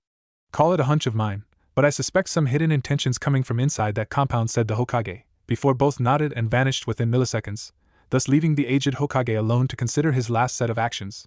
The Uchiha clan was a force to be recognized, and each one of their members contributed greatly to both the Third Shinobi War and the village's reconstruction after suffering the Kyuubi's rampart. Nevertheless, something was going on inside the clan walls, and being someone as revered by the shinobi as he was, one wouldn't need a full hand to count the number of wrong bets he made as Hokage. He would only have to lead such a path with care, because if by chance someone gets word of what he was doing, he would be having a major headache while dealing with a mob of enraged Sharingan users on his doorstep. The old man trusted his Anbu force, though, to keep things low while spying on Fugaku on occasions. Sarutobi would even call for his student Jiraiya to speak to him about this matter, and see what he can find with the man's spying network. 6 months later. After 6 months of training, young Naruto had come a long way thanks to Tanbo's teachings. The boy grasped the knowledge needed about chakra and even got to master the second chakra control exercise, which was to walk on water using chakra. Tanbo reasoned that tree walking wasn't within Naruto's reach yet simply because he couldn't use Tanbo's technique yet. Also, Tanbo realized that when it came to chakra use, Naruto was a natural. He had high chakra reserves, but by learning several chakra control exercises, the blonde managed to use just enough for the technique he was learning. His sensei had a different theory and blamed it on Naruto's blindness. When someone is used to being blind, concepts like fear and anxiety are lost. The boy knew how to do the henge technique and the kawarini, by using both his creativity from what he read in books and from his tact as he would pass his hands on a rock in order to feel its shape and density. Naruto managed the henge because of a genjutsu that Tanbo used on him to implant the image of a famous shinobi called Hatake Tsukumo, and the boy, after a few tries, managed to transform into him. However, the green lifeless eyes remained. The Bunshin Jutsu was hard simply because it's the least chakra-taxing jutsu in the book, and Naruto just couldn't use that little chakra, despite his more-than-average control. Right now, the blonde was meditating in order to better control the flow of his chakra while Tanbo, Kaido and Hiruzen watched in fascination. Kaido and Hiruzen were astonished upon seeing the blonde's abilities with chakra, and the Hokage couldn't help but wonder if Tanbo was that good of a sensei to teach the blonde so much. Upon asking the blind man, Tanbo admitted not having a hard time since Naruto managed to learn a lot by simply reading the books. The techniques were taught by him, sure, but the chakra needed for the technique was all Naruto. The Sandaime even reasoned that Naruto's growth was because of whose blood ran through the child's veins and considered the possibility of Naruto surpassing his biological father. The last requirement Naruto needed to fulfill was Tanbo's technique called Chakra no Myaku, Chakra Pulse, which consisted of sending a pulse of chakra from every direction, which would send the images back to Naruto via his other senses. The blonde's first attempts were mediocre at best, and no image whatsoever was transferred to him. The last, though, Naruto managed to see the outline of Tanbo's body, before the image stopped. The water walking exercise was vital for Naruto to learn the technique, since he had to maintain a constant flow of chakra pulse, just like when he needed to walk on water. Hiruzen turned to Naruto's sensei and proceeded to ask. Tanbo-san, how long did it take for you to learn this technique? Asked Hiruzen, earning the blind Jounin's attention. After creating it, it took me close to 3 months to learn it. Naruto will be close, since he's been trying for over 2 months now, said Tanbo, before Hiruzen turned to look at Naruto. The old Hokage couldn't help but be proud of the blonde's accomplishment, and wished the blonde could see his grandfather. Naruto, you can stop meditating now. Try the technique once again with the hand seals I taught you, said Tanbo, earning a nod from Naruto as he placed his hands together for the technique. Monkey, Tiger Chakra no Myaku. Suddenly, all of them felt the immense chakra wave coming from Naruto, and Tanbo smiled since he knew that the boy finally managed to finish the technique. Naruto, for his part, was adjusting to this entirely new experience. Just after he finished the technique, the blonde had 360 degrees vision around him. He looked around to see what real nature was and even saw his whole body, which until now, he had never seen. The blonde was laughing while looking at his hands in front of him, before he turned around upon hearing his sensei's words. Congratulations, Naruto, you're now able to see. Tell me what your grandfather looked like. Asked Tanbo as he saw Naruto adjusting himself to face the old Hokage, before smiling at the old man. Ji-chan is really old and wrinkled. What is this sound I'm hearing? It's like the sound of drums, said Naruto, confusing the Hokage at first, before he heard Tanbo laughing. That happens to be his heart beating, Naruto. This technique I've taught you not only makes you see, but also increase you other senses tenfold. hence why you're able to hear Hokage-sama's heartbeat, stated Tombo, earning a nod followed by a smile, before a familiar smell reached Naruto's nose as he fixed his gaze at Kaido, before jumping straight at him while shouting the word Tusan. Kaido was surprised from hearing this, but extended his arms to receive Naruto, before adjusting his weight so as not to fall on the ground because of the fact that the blonde practically threw himself at the man. Kaido ruffled Naruto's hair madly, while praising him for this new ability which earned a smile in return from Naruto. Yes, the boy was already accustomed to being blind, but like any other child, he carved for their parents' attention, and right now only one person wasn't near him, and he as hell wouldn't wait another second to show her what he learned. Just as Tombo was about to say something, he was cut off when Naruto ran to the main house, screaming for his Ka-san. At ease, Tombo-san, you wouldn't think the boy wouldn't show this to his mother, now would you? If Naruto managed to hear my heartbeat, then he will have to close his ears upon hearing my daughters, smiled Hiruzen, before everyone followed suit on the Hokage's joke. As everyone entered home, they saw Naruto trying to help Mikoto to wake up, but failing miserably since he was only 4 years old and couldn't do much. He explained, though, that he showed his new skills to Mikoto and that he called her the most beautiful woman in the world, before she fainted right on the spot. His surrogate father Kaido laughed a little and then kneeled to meet Naruto's gaze and smiled to the little child who just about now discovered the world outside and would only grow stronger with time. A while later at the Hokage's office. After leaving the compound, both Tombo and the Hokage went back to his office, since Naruto overexerted himself doing the technique over and over again, so he was sleeping. The Hokage, though, wanted to talk to Naruto's sensei on a more personal level. The old man was impressed with the man's abilities to teach Naruto, and wondered if he would have the same ability with normal genins. I just wanted to say congratulations, Tombo-san. Naruto managed in only 6 months to cover a lot of theory regarding chakra and even learn how to walk on water, an exercise considered to be Chunin level. I can only wonder how he's going to be on his 6th birthday, praised the Hokage, before seeing the man nod in appraisal, before continuing. Now tell me what your expectations regarding his training? Asked Hiruzen.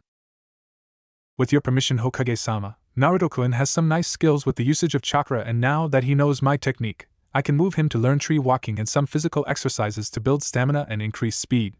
Of course, we'll be training evasion maneuvers and even get him started in one style of taijutsu for him to have and improve on in the future. I don't believe it's necessary for him to learn more ninjutsu outside the basics he already knows and the chakra no Maika technique. I trust that you approve my schedule, Hokage-sama? Asked Tombo, earning a satisfying smile from the Hokage. No, everything is just fine, Tombo-san. You're right about not teaching Naruto ninjutsu techniques right now. He should first learn how to use your technique without thinking first, and also learn how to defend himself. Also, there aren't that much ninjutsu out there apart from the elemental ones, and those who don't fit the category requires a heavy load of chakra to perform. For now, your agenda will suffice, Tombo-san. I appreciate everything you've done for little Naruto, and I hope to meet you again tomorrow at the compound, said Hiruzen, as Tombo bowed in reverence before leaving the office. After hearing the door closing, Sarutobi grabbed his cup of tea and took a sip, before smiling like a teenager. At first, when he learned that Naruto was blind, Sarutobi feared about the boy's future. Also, when he saw Naruto taking longer time to learn even the simplest tasks that normal children would pick up instantly. However, while he saw that Naruto failed in learning, the boy wouldn't give up and try over and over again, until he managed to learn by using his instinct. Now, Sarutobi's grandson learned how to use chakra to see, and the man thanked Kami for his blessing of Naruto. He turned his chair and looked up to the night before smiling as a star suddenly blinked as if the sky was telling him an important message. Somehow, I think it's you, Minato, who's watching him over. I can see that it's your blood that runs through his veins. It's been 2 years since Naruto first learned how to see by using chakra, and his overall skills only improved with time. Chakra-related exercises were easy for him because of his adaptation regarding the chakra no Maiku technique, but while the water walking didn't require watching where you're going, the tree walking exercise proved to be quite difficult for the little blonde. Because of his inability to see properly, Naruto had to use his technique together with focusing chakra on his feet to cling to the tree, hence why a little over 2 weeks was needed for him to adapt. After that, though, if one were to look for Naruto, they would be able to find him climbing everything from the compound walls to the trees that surround it. Another focus of his training was taijutsu and physical-related exercises to build stamina, endurance, and his muscularity. The exercises were very demanding, and his surrogate mother even joked that Tanbo was the only person that managed to tire little Naruto. Nevertheless, in 2 years, Naruto managed to cover quite a lot of ground with such exercises by using some minor weights to his limbs at all times. Needless to say, the blonde achieved a level way higher than any child his age would, and that filled his surrogate grandfather's heart with pride as he saw Naruto run, dash, jump, dodge every single obstacle placed in the Sarutobi's courtyard with relative ease. The only problem, which was long since taken care of, was which taijutsu style to teach the blonde. Sure, he may be quite young to understand the importance of having a style, but as a Sarutobi, he would need to follow their tradition, hence why his father was assigned to teach him the Saruken, monkey fist, style of fighting. At first, Kaido displayed serious doubts about teaching his son this style, seeing as he lacked the necessary agility and flexibility in order to perform the katas. But Hiruzen was adamant about having some patience with Naruto, since just like everything else in the past, he would manage to learn through hard work and concentration.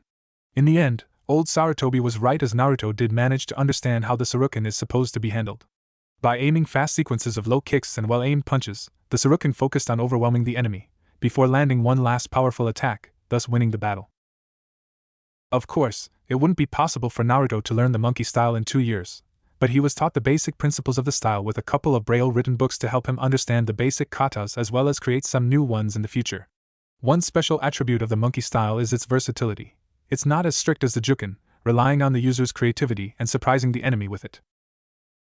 Outside his training regimen, his chakra technique granted him a scanned vision of Konoha, and so, he managed to look at people as his mother would take him to take a walk.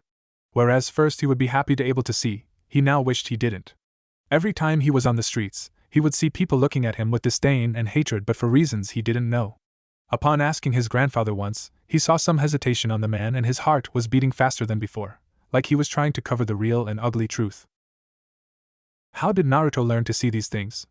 Well, after Naruto learned the chakra technique, Tanbo used 2 months to adapt the boy into further improving his other senses. He would often use the sound of a traveling kunai or shuriken to teach Naruto how to use his hearing in order to learn their trajectory by listening to the major shifts in the air the projectile makes. And also, a better understanding of the human personality by listening to the beating of their heart and what it tells you. For instance, if the heart beats faster, it means either high emotion or a sense of insecurity and even doubt. Basically, Naruto became a human polygraph. Therefore, upon hearing the sudden difference in heartbeat coming from his grandfather, he somehow knew that the old man was not telling the truth to him. Being a kid, though, he didn't pressure the issue further and worried his mind with something else. He found a new hobby by focusing chakra to his ears and nose in order to have a better grasp of the nature in the compound's backyard. He could hear the distinguishing and relaxing sound of the river near the compound. He could feel the gentle wind blowing in his face and body and even smell the different aromas of his mother's garden. Speaking of Mikoto, a couple months ago, she attended at the hospital to take a better look at her condition, which prevented her from having a baby, and almost fainted when the head doctor told her of a cure that was found by a doctor in Lightning Country, and that after a minor surgery, she would be able to be pregnant. Upon telling the great news at home, Kaido smiled, as did Hiruzen, not by the news itself but what it did to make Mikoto so happy. It was actually when Naruto heard it that he gave them a fantastic idea. "Okay-san, does that mean I'll have a little brother or sister?" asked Naruto, before seeing that Mikoto and Kaido looked at each other before both heartbeats increased, but this time Naruto knew the reason. "And what you know?" The surgery was a success, and a month later, Mikoto appeared with a positive pregnancy test. The family was overjoyed with the news of a new member joining in 9 months, and Naruto couldn't wait to be with his Otuto. Now, 6 years old Naruto was having fun in the backyard of his house while the grown-ups discussed his growth. Tanbo, Hiruzen and Kaido were discussing the blonde's improvement in the many ninja arts, and Hiruzen appraised Tanbo for his skills in teaching. "Well, Tanbo-san, once more you went beyond my expectancies regarding Naruto's training. I have a lot of confidence in his future now because of your training," smiled Hiruzen, earning a nod from Kaido as he too thanked the blind jounin on a number of occasions. "Nonsense, Hokage-sama. What I did was merely teaching him the chakra no Maiku technique and point him in a few directions here and then. Naruto indeed learns better on his own after first learning the theory. I can guarantee that he will become a strong shinobi in the future," said Tanbo, earning a smile from the Hokage, who now considered Naruto's training an admission test into becoming a jounin sensei for genins.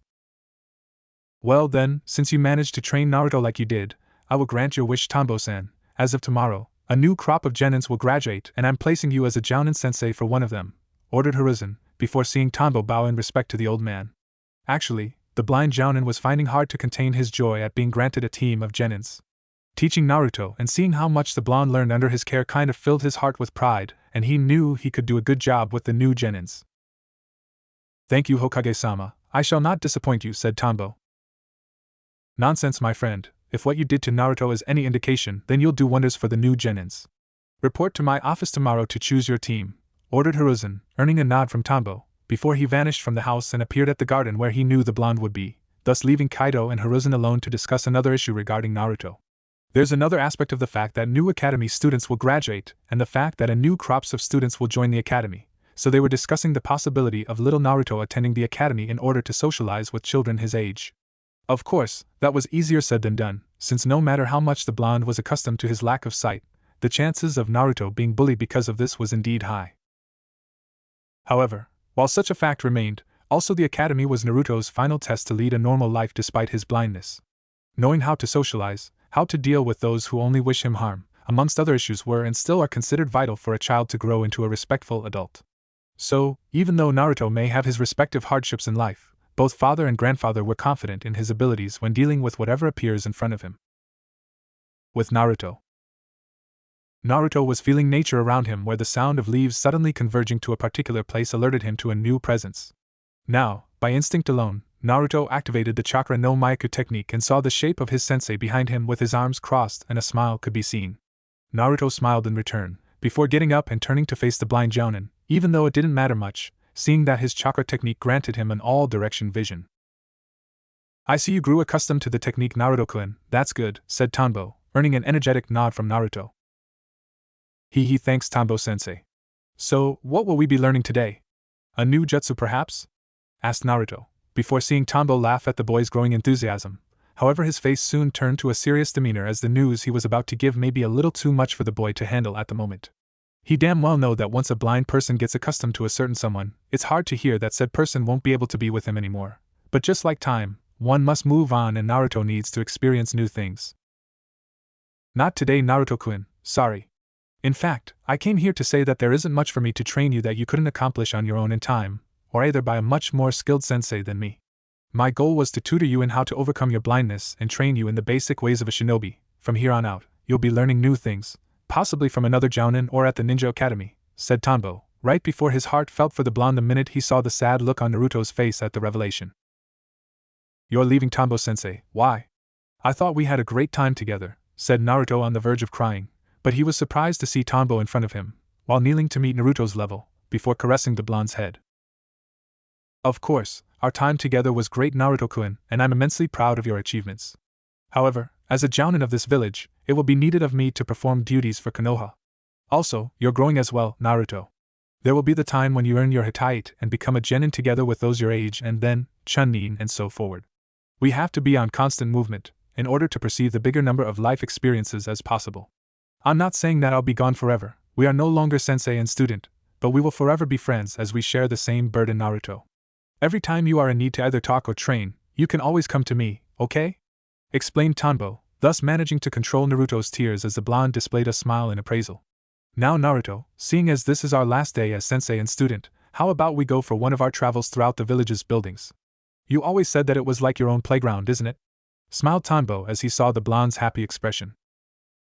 Suddenly, both student and teacher began running with speed towards the compound's highest structure, before jumping straight at the wall and using chakra to climb to the roof.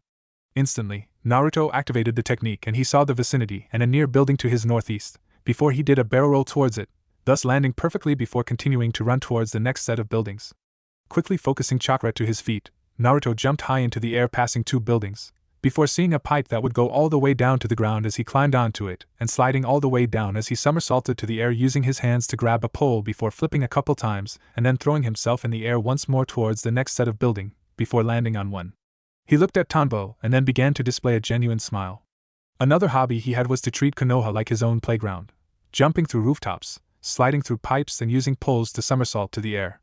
He first learned about this after learning the tree exercise, and both Kaido and Tanbo had to chase him all over Konoha only to catch him on top of a building with a face that stopped any of them from berating Naruto for what he did.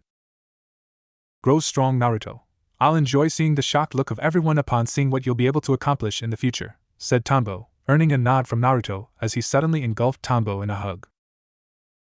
Thank you so much, Tanbo-sensei. I'm forever grateful, smiled Naruto, which earned one from Tanbo as well. At the Sarutobi compound.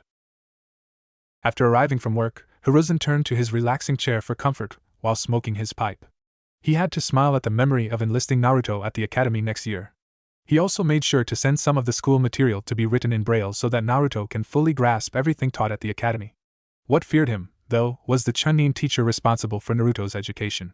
Yumino Iruka has just acquired his authorization to work at the academy, and Naruto's class will be his first one. The problem was because of the fact that Naruto harbored the very reason why Iruka's parents were killed, and the Hokage feared that his hatred would not succumb to his desire to teach. Perhaps a previous conversation was in order just to settle a few things.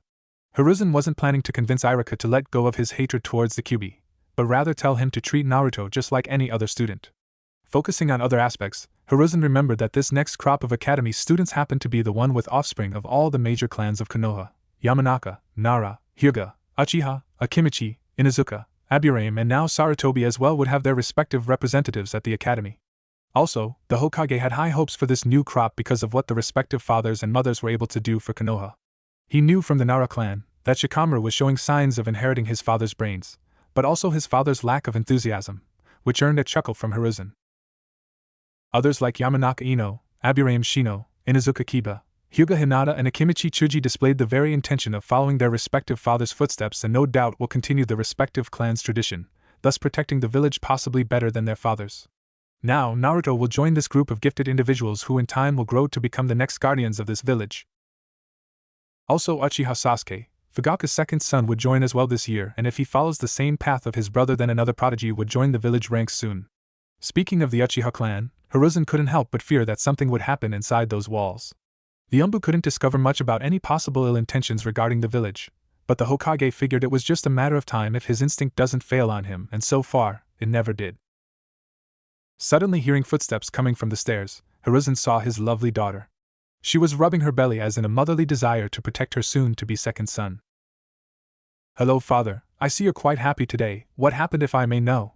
asked Mikoto as she seated on the couch in front of her father's chair. "Oh, my lovely daughter, the reason is because I just enrolled Naruto-kun at the academy next year. He will be able to socialize with other kids his age and if possible even befriend one or two," said Hiruzen, earning a nod from Mikoto. "That's wonderful news, Otosan. You know, since Kaido-kun told me about it, I was having some doubts, but that was because of his disability to see before.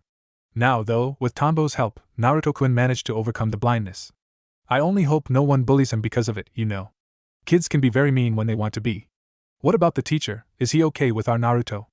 asked Mikoto, also aware of the fact that her eldest son is not exactly liked by the generation population because of what he carries inside of him.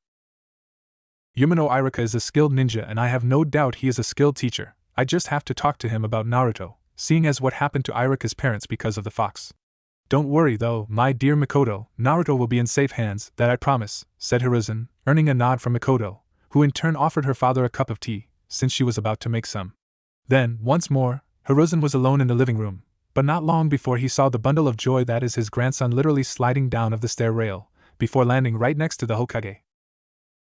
"Wow, where's the fire, Naruto-kun? Sometimes I even forget that you can't use your eyes. I can see Tombo's technique did wonders, huh?"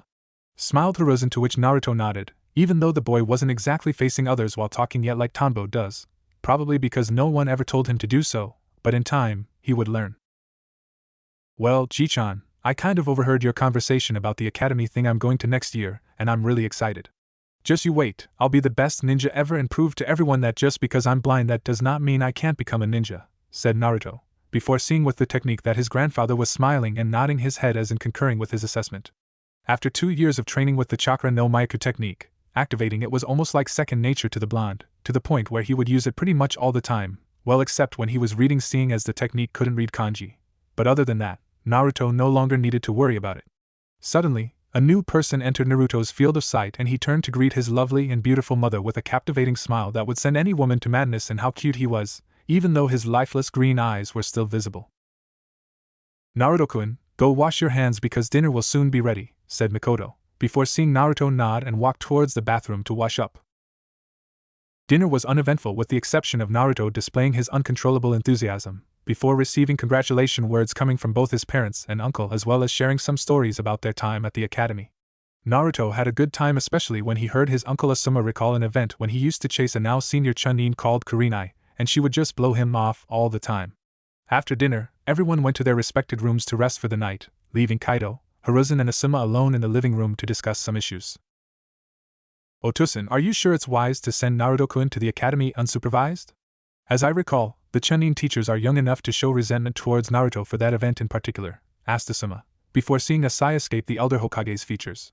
He appreciated his son for not openly saying the name Kyubi inside the house, since he fairly knew that because of the blonde's hearing ability, he could hear everything. I understand Asuma-kun, and I've taken into consideration the fact that the teachers still resent him for what happened. However, Naruto chooses to become a ninja of Konoha, and as such, he'll have to learn how to work with a team under a Jounin sensei in the future, so it's important that he develops at least a decent level of social skills. Who knows, maybe he can find a group of friends that enjoy spending time with him. After all, until now Naruto had zero contact with people his age, explained Hiruzen, earning a nod from Asuma, before he continued. Nevertheless, your concern is duly noted, Asuma-kun, as I happen to share it with you. Tomorrow I'll have a conversation with one of the teachers. The next day. After waking up, Iruka went to the bathroom with a smile from ear to ear. His dream was to become a teacher at the academy, since he even became a genin and got selected by the Hokage to help him with the mission documentation. The feeling of being the one responsible to train each generation of shinobi was really appealing, and he just couldn't wait to begin. Especially, next year, when children from the most respectable and honored clans of Konoha will attend, and the scarred Chunin could already envision them in the future, growing up to surpass their respective father and mothers who became legends in their own right. Suddenly, a knock was heard at the door, and he opened only to reveal an umbu telling him to meet the Hokage in his office in half an hour.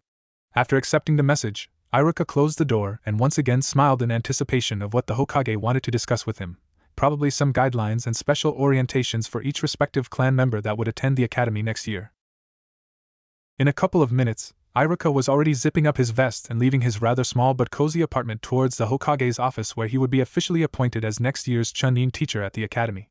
The man was so eager to hear what the Hokage wanted to say that he quickly jumped through buildings, thus arriving at the Hokage's office in little over 2 minutes, before knocking on the door. After receiving the authorization to enter, Iruka smiled and opened the door. "Good morning, Hokage-sama. You wish to see me?" asked Iruka after making only his head visible for the Kage. "Oh, Iruka-kun, please enter and make yourself comfortable. I wanted to, first, congratulate you regarding the teacher's position. I know it's been your dream to fill this role for the village, and I can see from your smile that you're rather enthused," smiled Hiruzen, earning a nod from Iruka.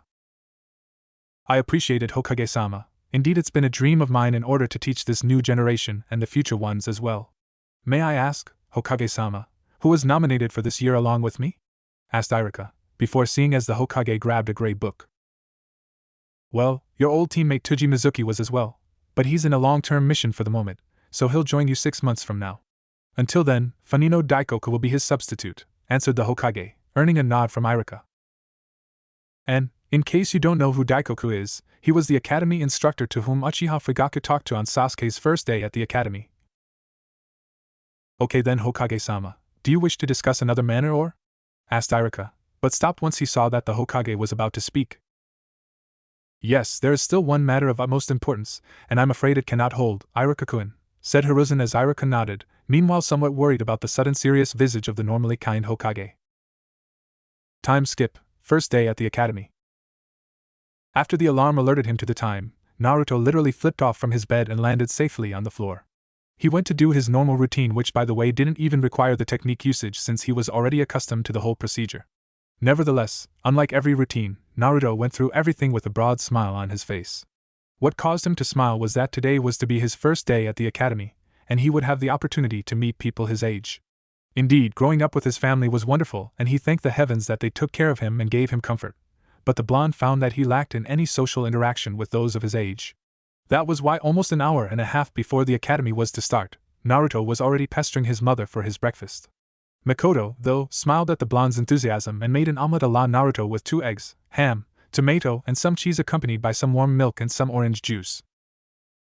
In little over 10 minutes, Naruto ingested everything and left the house, but not after taking his lunch from his mother, of course.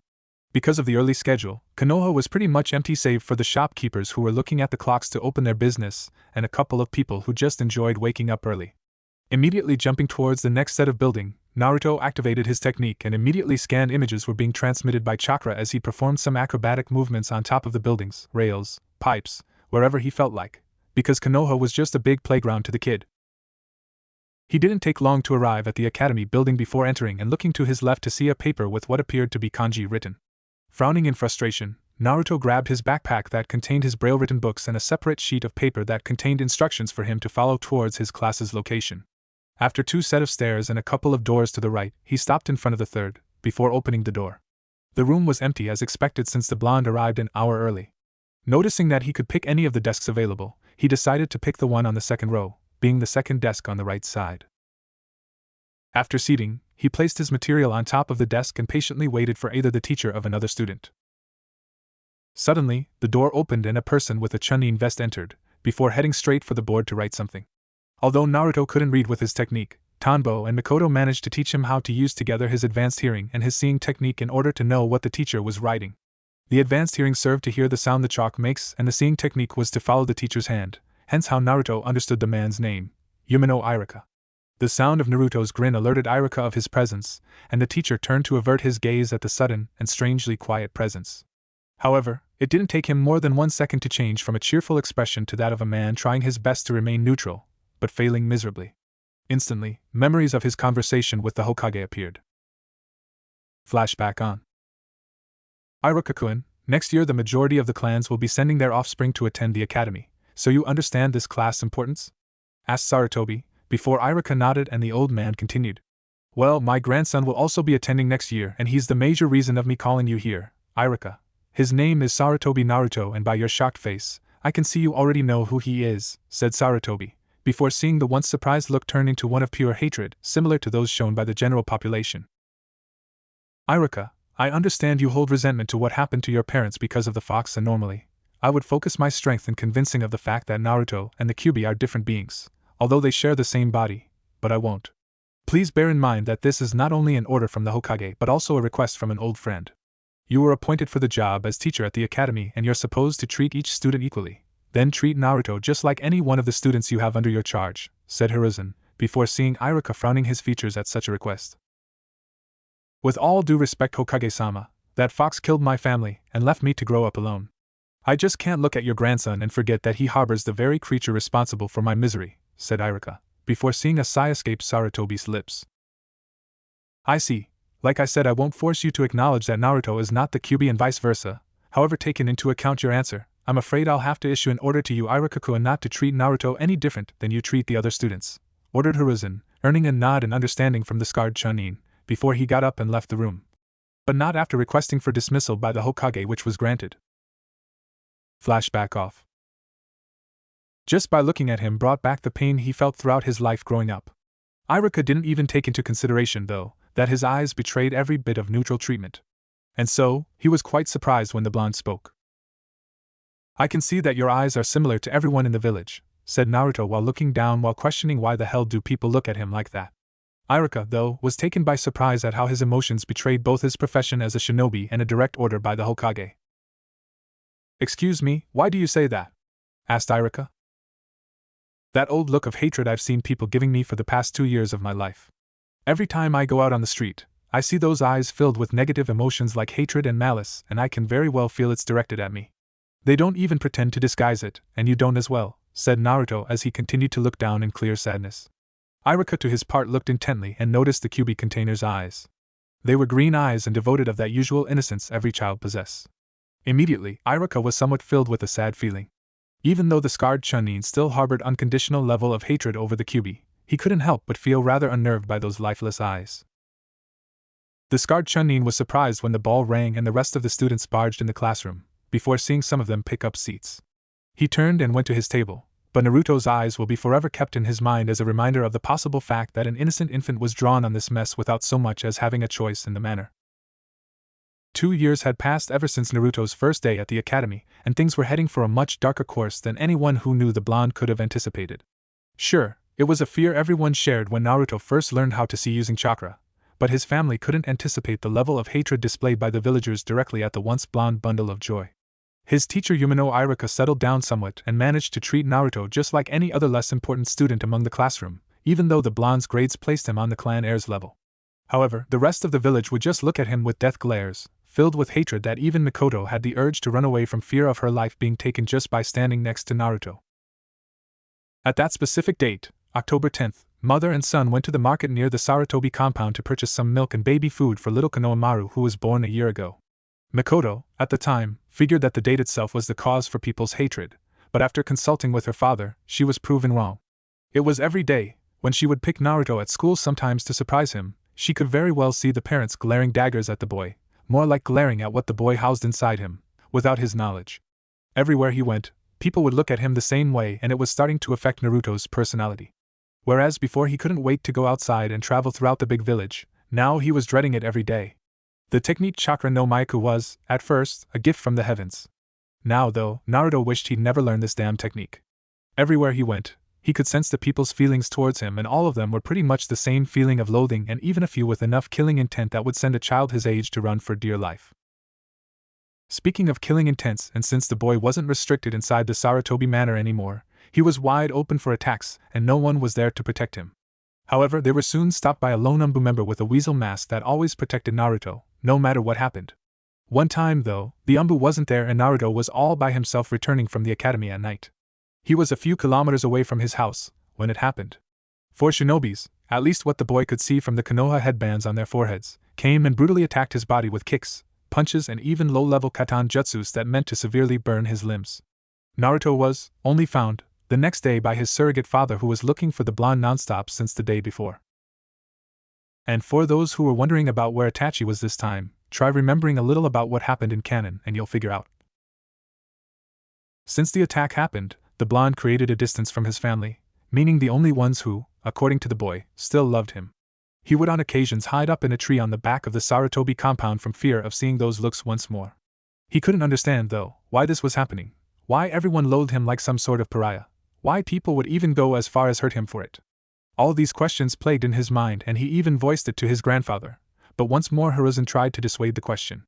However, whereas before Naruto would change thoughts quickly like any kid would, now his heart ached from being left in the dark regarding this specific manner. Today he was supposed to go to the academy in about half an hour, but because of everything that happened, the blonde was afraid of leaving the secure household and show his face outside. Inside the house and looking with saddened eyes, Mikoto couldn't believe this was happening with her little Naruto. To think that someone as happy and energetic as her son could become like this was unnerving to the beautiful woman, and she once demanded some answers from her father, only to receive the same answer that the old man believed that Konoha would change once they saw the real Naruto. However, in spite the old man's good heart, and in Asuma's opinion, foolish, the little boy's personality was slowly drifting, and all of this was because of those ignorant fools who couldn't see past the damn fox even after 9 years. She then felt a heavy hand on her shoulders, before she turned and saw her husband's solemn face staring at the tree where he knew little Naruto would be hiding. "Oh Kaido-kun, what can we do? If this keeps going, I fear for my boy's life. No boy his age should deal with the burden of an entire village. I fear that he will snap in time and be devoid of that smile that seemed to brighten the entire room," whispered Mikoto as she landed her face on her husband's chest and started crying uncontrollably. Kaido quickly embraced his wife into a comforting hug and began massaging her hair while whispering some comforting words.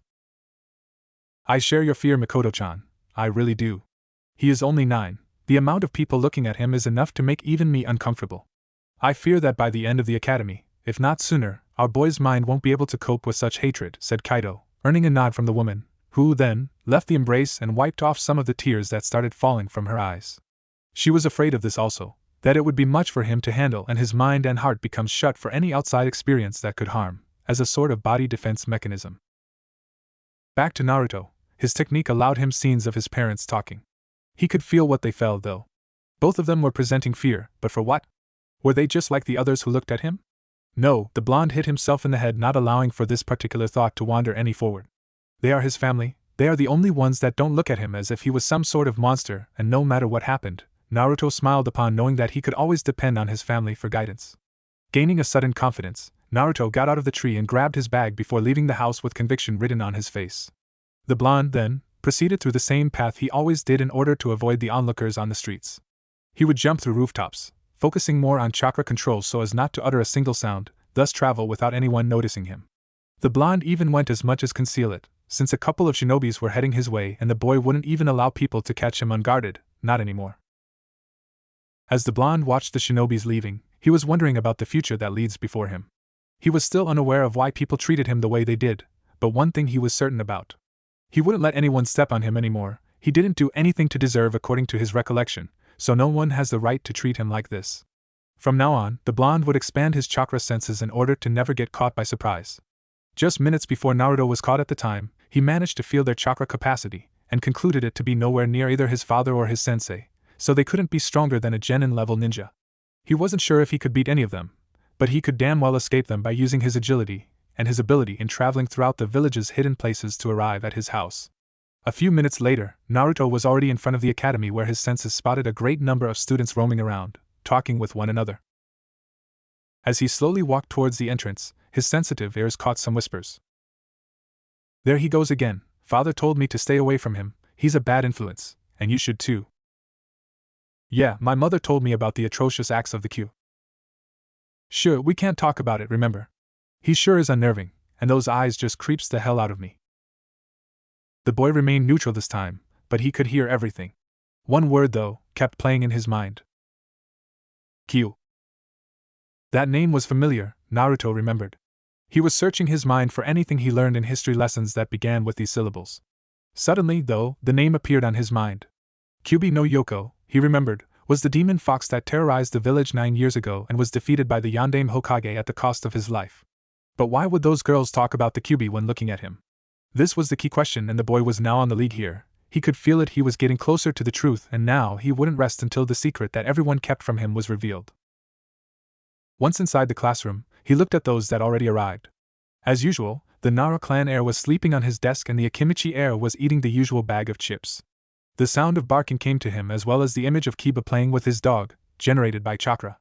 The usual bickering both Yamanaka Ino and Haruno Sakura for the Uchiha was a common occurrence in classroom, hence why Naruto chose the place where no one would bother him, next to a sleeping Shikamaru.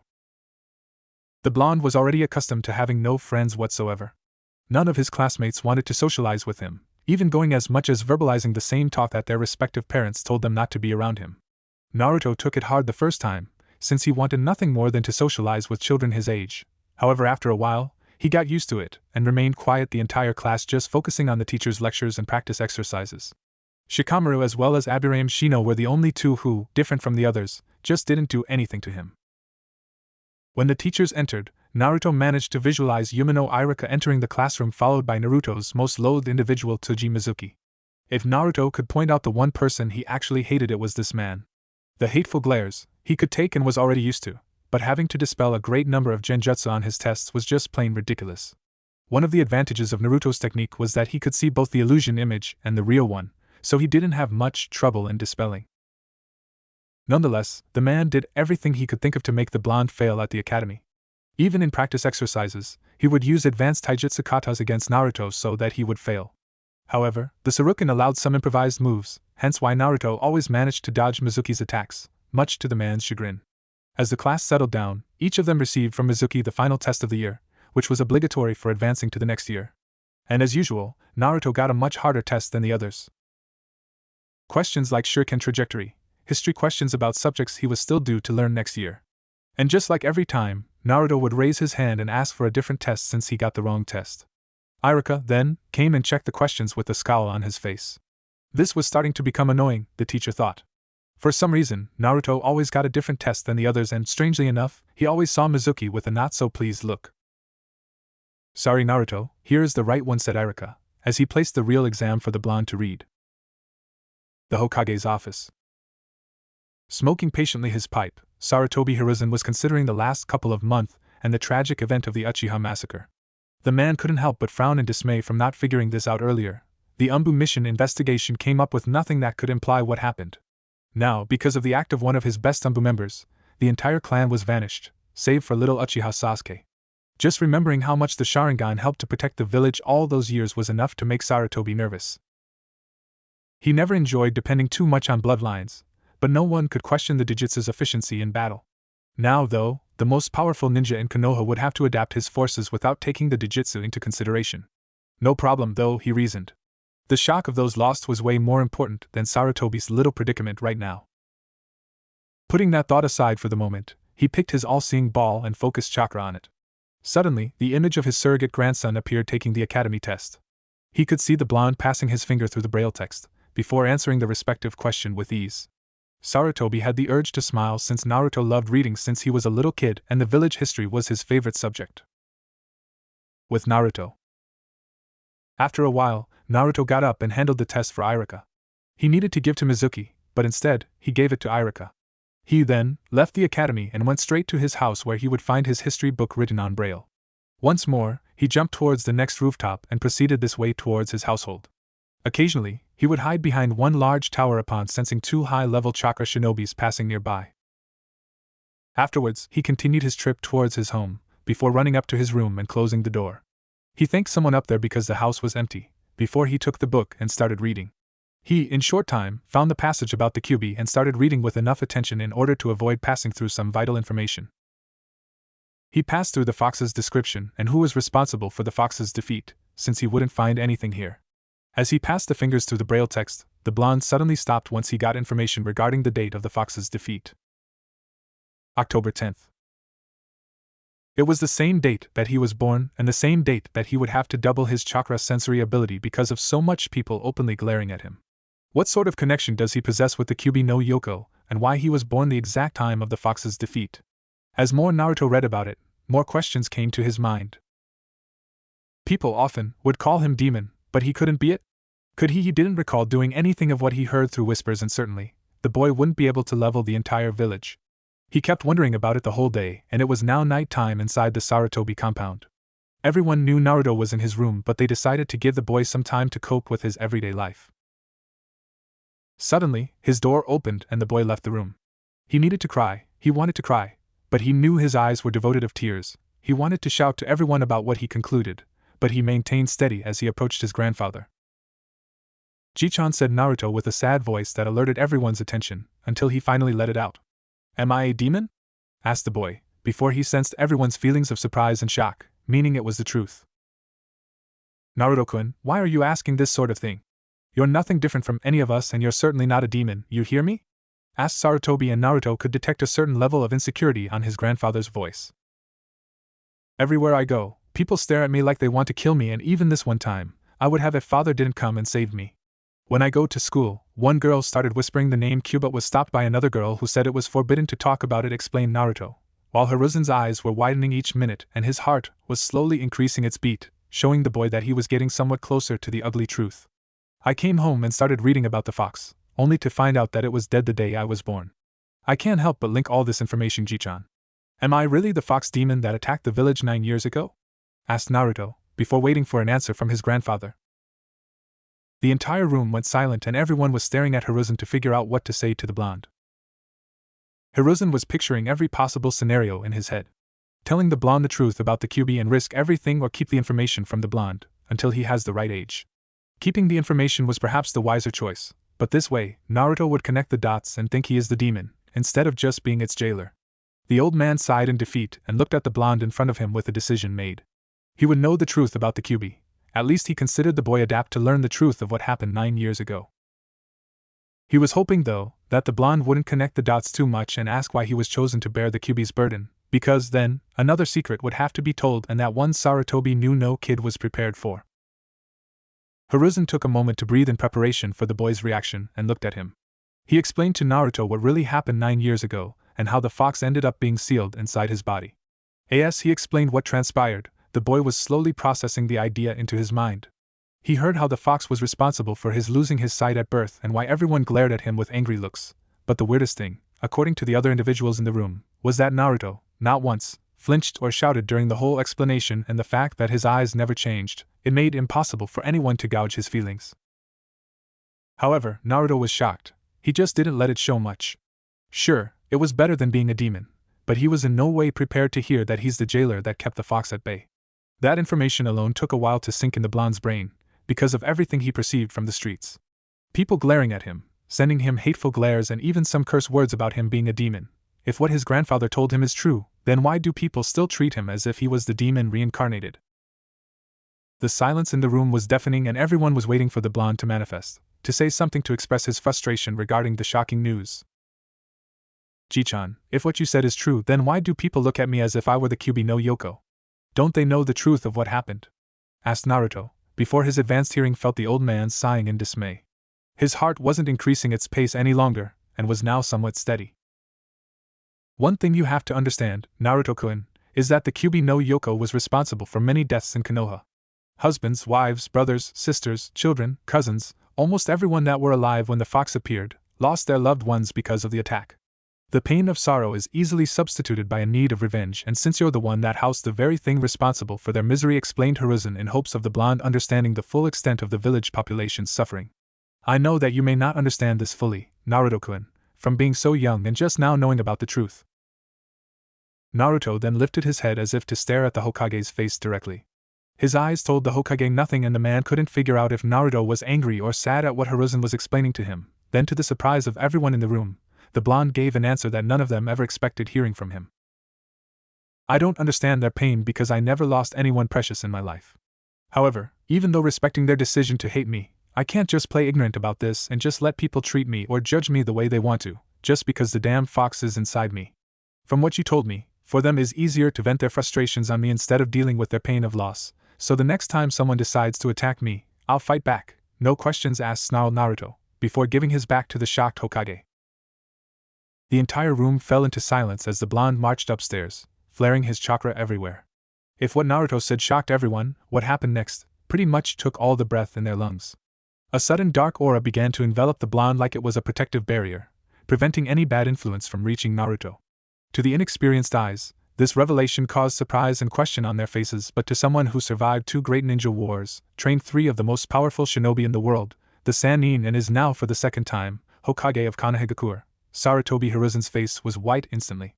He was out of breath and unable to process what he just saw. He recalled rather vividly the last time he saw something like this, and it was even before the first great ninja war. It was such a terrifying feeling that engulfed him at the time. In the end, his genin team would have been killed had his sensei, the late Naidame Hokage, not dealt with the last barrier of this lost skill. The old man saw Mikoto trying desperately to console her son about this, but Kaido stopped her, saying that this was something Naruto needed to handle alone. Asuma, though, focused on his father's shocked face, and he knew, instantly, that something was very wrong here. Otosan, what happened? What was that black aura surrounding Naruto? Asked Asuma, almost not wanting to know the answer if it enabled a seasoned Hokage to pale in sudden shock. Hiruzen, for instance, looked at his son and turned to explain about the horrible fact that just occurred. What I'm about to tell you, my son, will be shocking, but it needs to be said, so that we can deal with it in the future. With the exception of Mikoto-chan here, everyone knows that every shinobi or kunoichi has a particular element affinity, it being either fire, water, wind, earth, or lightning, explained Hiruzen, entering into professor mode. The ninjas in the room nodded their heads since this was pretty much common knowledge by now. However, we are still due to uncover 100% of what chakra is able to do. Before the First Great War, my sensei, the Naidame Hokage, managed to defeat an enemy who was able to use Meitun, Dark Release, ninjutsu. It took every bit of sensei's strength with Suetun jutsus to overcome this man's strength.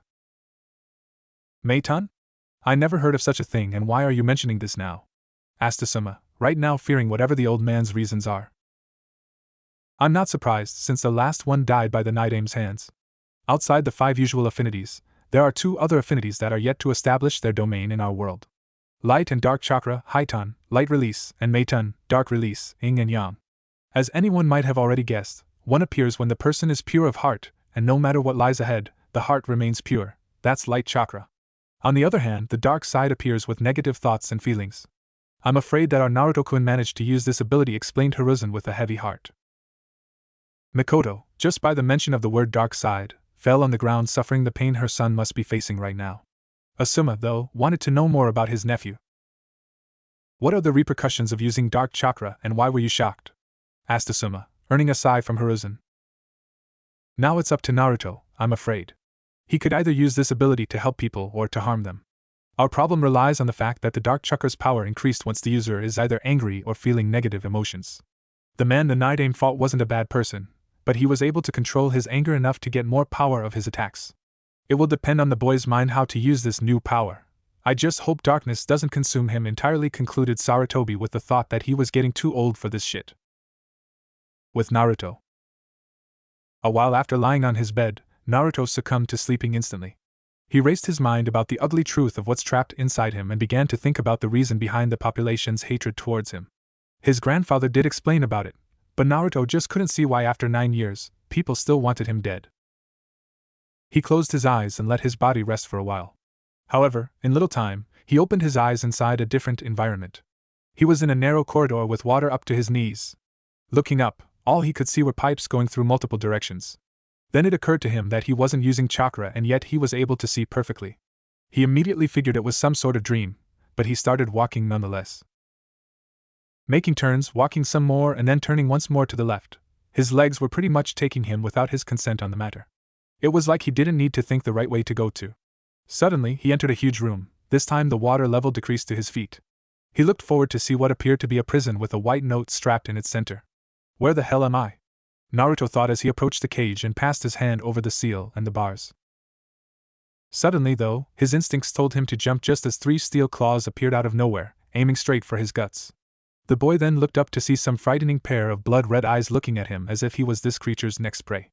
A strong and fearful laughter echoed throughout the room, and the face of the infamous Kyuubi no Yoko appeared fully, still laughing. Naruto recognized the beast immediately from the book description. He flinched upon staring at the creature's awful presence, and wondered how the yondaime managed to deal with this vision of hell. At last my jailer comes to visit me.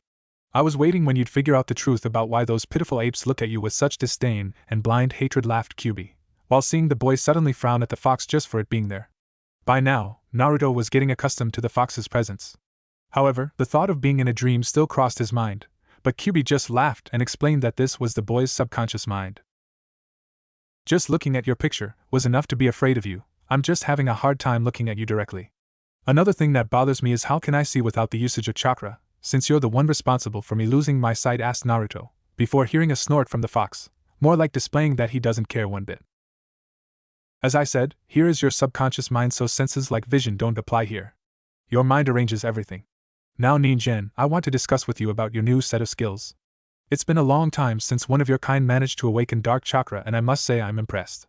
Even a babbling idiot like you were before managed to be so corrupted to the dark side. I believe a thank you to the villagers is in order, laughed Kyuubi once more, but the blonde looked at him with confusion, as expected. When you displayed negative thoughts for others' sufferings, you managed to awake the dark chakra that is actually stored in every one of you pitiful apes. Dark and light chakra are pure manifestations of one's personality. Rarely one of them even manifests, the light chakra being when the human is pure of heart, and dark chakra is the quite opposite. Just by feeling your chakra now, gives me so much pleasure, explained the fox, but Naruto was still left in the dark. What are you talking about? All I said was that I wouldn't stay ignorant and stop being everyone's punching bag, that's all. Are you saying I'm an evil person? But I didn't do anything in that sort, shouted Naruto, while trying to cope with this new information. Regardless of what you did or didn't do, pitiful ape, you now bear the strength of darkness. It will be up to you to use it, though. Unfortunately, you could very well use this power for good, if you learn how to control your emotions. Fortunately for you, I have 2 Meiton, dark release, jutsus that aren't too difficult to learn and that you'll be able to use. They are in this scroll in front of you, together with how to use dark chakra to perform both ninjutsu and genjutsu. Now get out of my sight and let me sleep, shouted Kyuubi, before Naruto was long gone from his subconscious mind. Instantly, he was on the outside world once more as his blindness returned full force. The house was silent, meaning it wasn't daylight yet. Also looking with chakra at the watch stored next to his bed, it was still 2 hours left for the moon to leave and the sun to fill its place. The blonde found it weird that the information of the scroll was pretty much implanted in his mind. The knowledge on how to use dark chakra and the seals needed for 2 low-level techniques. The information about the techniques still eluded the blonde, as well as the fact that he still didn't comprehend the fact that he has access to dark chakra. His words echoed inside his mind regarding what he said to his grandfather. They were all true, and if necessary, he would say again. Sure, the blonde understood everyone is entitled to their misery, but that doesn't mean he should take a beating and don't lift a finger to at least protect himself. He was out in the middle of the night processing every bit of information that was now stored in his mind regarding the usage of black chakra. Readily closing his eyes, the boy focused on manifesting his chakra, before to his surprise, a sudden dark substance began surrounding his body, most like a cloak that would protect him from his enemies. After, he remembered the 4-hand seal sequence needed to learn the first darkness jutsu on his arsenal called Meiton Kuro Samban, Dark Release, Dark Samban Jutsu, and the theory behind it all was to mold the already existing chakra surrounding the blonde into a great number of needles. Going through the hand seal sequence, Narat, Usagi rabbit, Inu, dog, Tora, tiger, the blonde could feel his chakra being molded, before his chakra-like vision began to see a lot of needles being formed in front of him, before he smiled in appreciation. With just a flare of his chakra, the needles were shot with great speed towards the incoming tree, before he saw all of them embedded at the tree. The boy, despite knowing about the source of this power, couldn't help but smile at his first jutsu. According to the damn fox, it would be up to him how he'd use Meiton 4, but Naruto couldn't make any conclusions out of this. Dark chakra is a result of a huge array of negative emotions, but the blonde, while never the same smiling face anymore, didn't feel like destroying everything and everyone just because people use him as the punching bag. Well, the answer wouldn't come to him right now, but at least he felt he could use these two new jutsus in order to defend himself against those who tried to hurt him. Plus, the boy was improving his family taijutsu style, the Suruken. Without more wonderings, the blonde now moved to his other jutsu, but the name itself made him wonder. Meitan Gekkatsu Bunshin, Dark Release, Skeleton Bunshin Jutsu. First of all, the blonde was loathing the name Bunshin because this was the only academy jutsu he had yet to learn how to do it like it should. But this new one is definitely different from either the normal Bunshin or the Kage Bunshin. He once heard his grandfather explain it to him. Nevertheless, he initiated the 5-seal sequence, before slamming both his hands on the ground, since the black chakra would have to be sent to the ground. Suddenly, though, in front of him, 4 holes opened up and 4 skulls appeared out of it, before looking at him. According to the information that the fox gave him, these clones were his exact replicate, albeit just his bone structure at least. They're more resilient to damage than either the regular Bunshin nor even the elemental ones he could fight out there.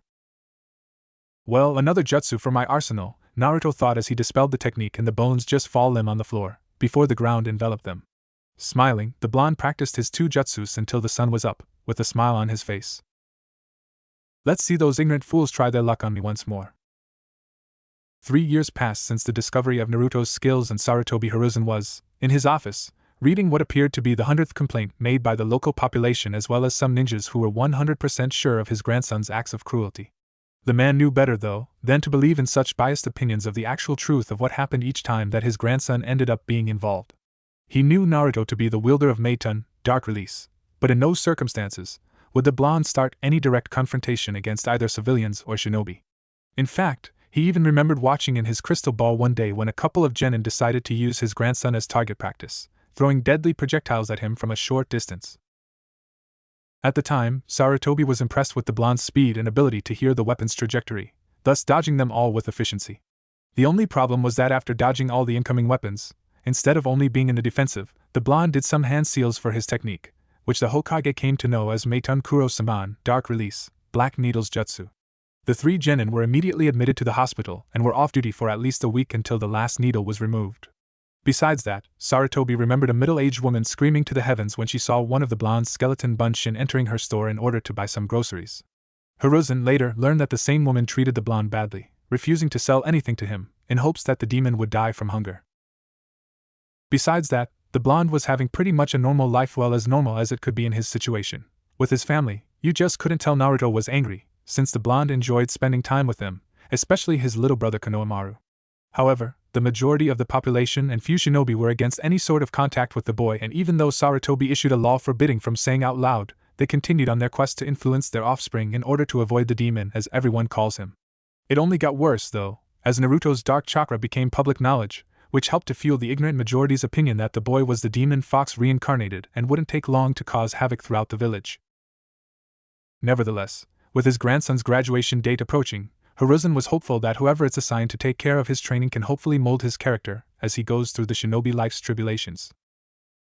With Naruto, it was already time to leave for the academy, as the blonde left the Sarutobi mansion before heading towards his last day as an academy student. With 12 years old, the blonde made some adjustments to his outfit, not that it mattered much since he was blind, but he knew his mother loved shopping for him, so he used it to make her happy. It composed of army black boots, black umbu stylized pants and a light blue clean shirt. His grandfather, also, gave him the same gray arm protectors he used, which Naruto greatly appreciated at the time, which was now incorporated in his wardrobe, although instead of gray, the blonde's arm protector was black to match with the pants and boots. Hiruzen also gave him some sunglasses in order to hide his lifeless eyes, but this time, the blonde, although accepting the gift, never wore them. It wasn't necessary in his opinion. As he walked calmly towards the academy, he could feel the looks people gave him as well as what each of them felt. He couldn't help but smile at this, though. Although they all knew the difference between the demon and the blonde, they, instead, chose to vent their frustrations on him, instead of dealing with their pains of the past. Why they would bother, though, he wondered. It was easier, wasn't it? To blame him for what happened, instead of respecting the wishes of the dead and moving on with their lives. This way, at least according to the blonde, it would be all part of their vengeance against the demon's past transgressions. To this day, the future genin wondered if the population's thought was to kill him in hopes of killing the beast residing inside of him, thus fulfilling a lost sense of revenge. Too bad they didn't try, though. However, Naruto's train of thought was stopped short, as he saw 2 genin in front of him with a not-so-friendly look on their faces. Can I help you too? I don't know much I can do, being blind and all, but Naruto asked, completely amused in how he could taunt these two into showing their hatred towards the Kyuubi. True to Naruto's pretension, the two genin, who appeared to be twins, started snarling at the blonde, not at all knowing that the only objective being accomplished was making Naruto's chakra stronger.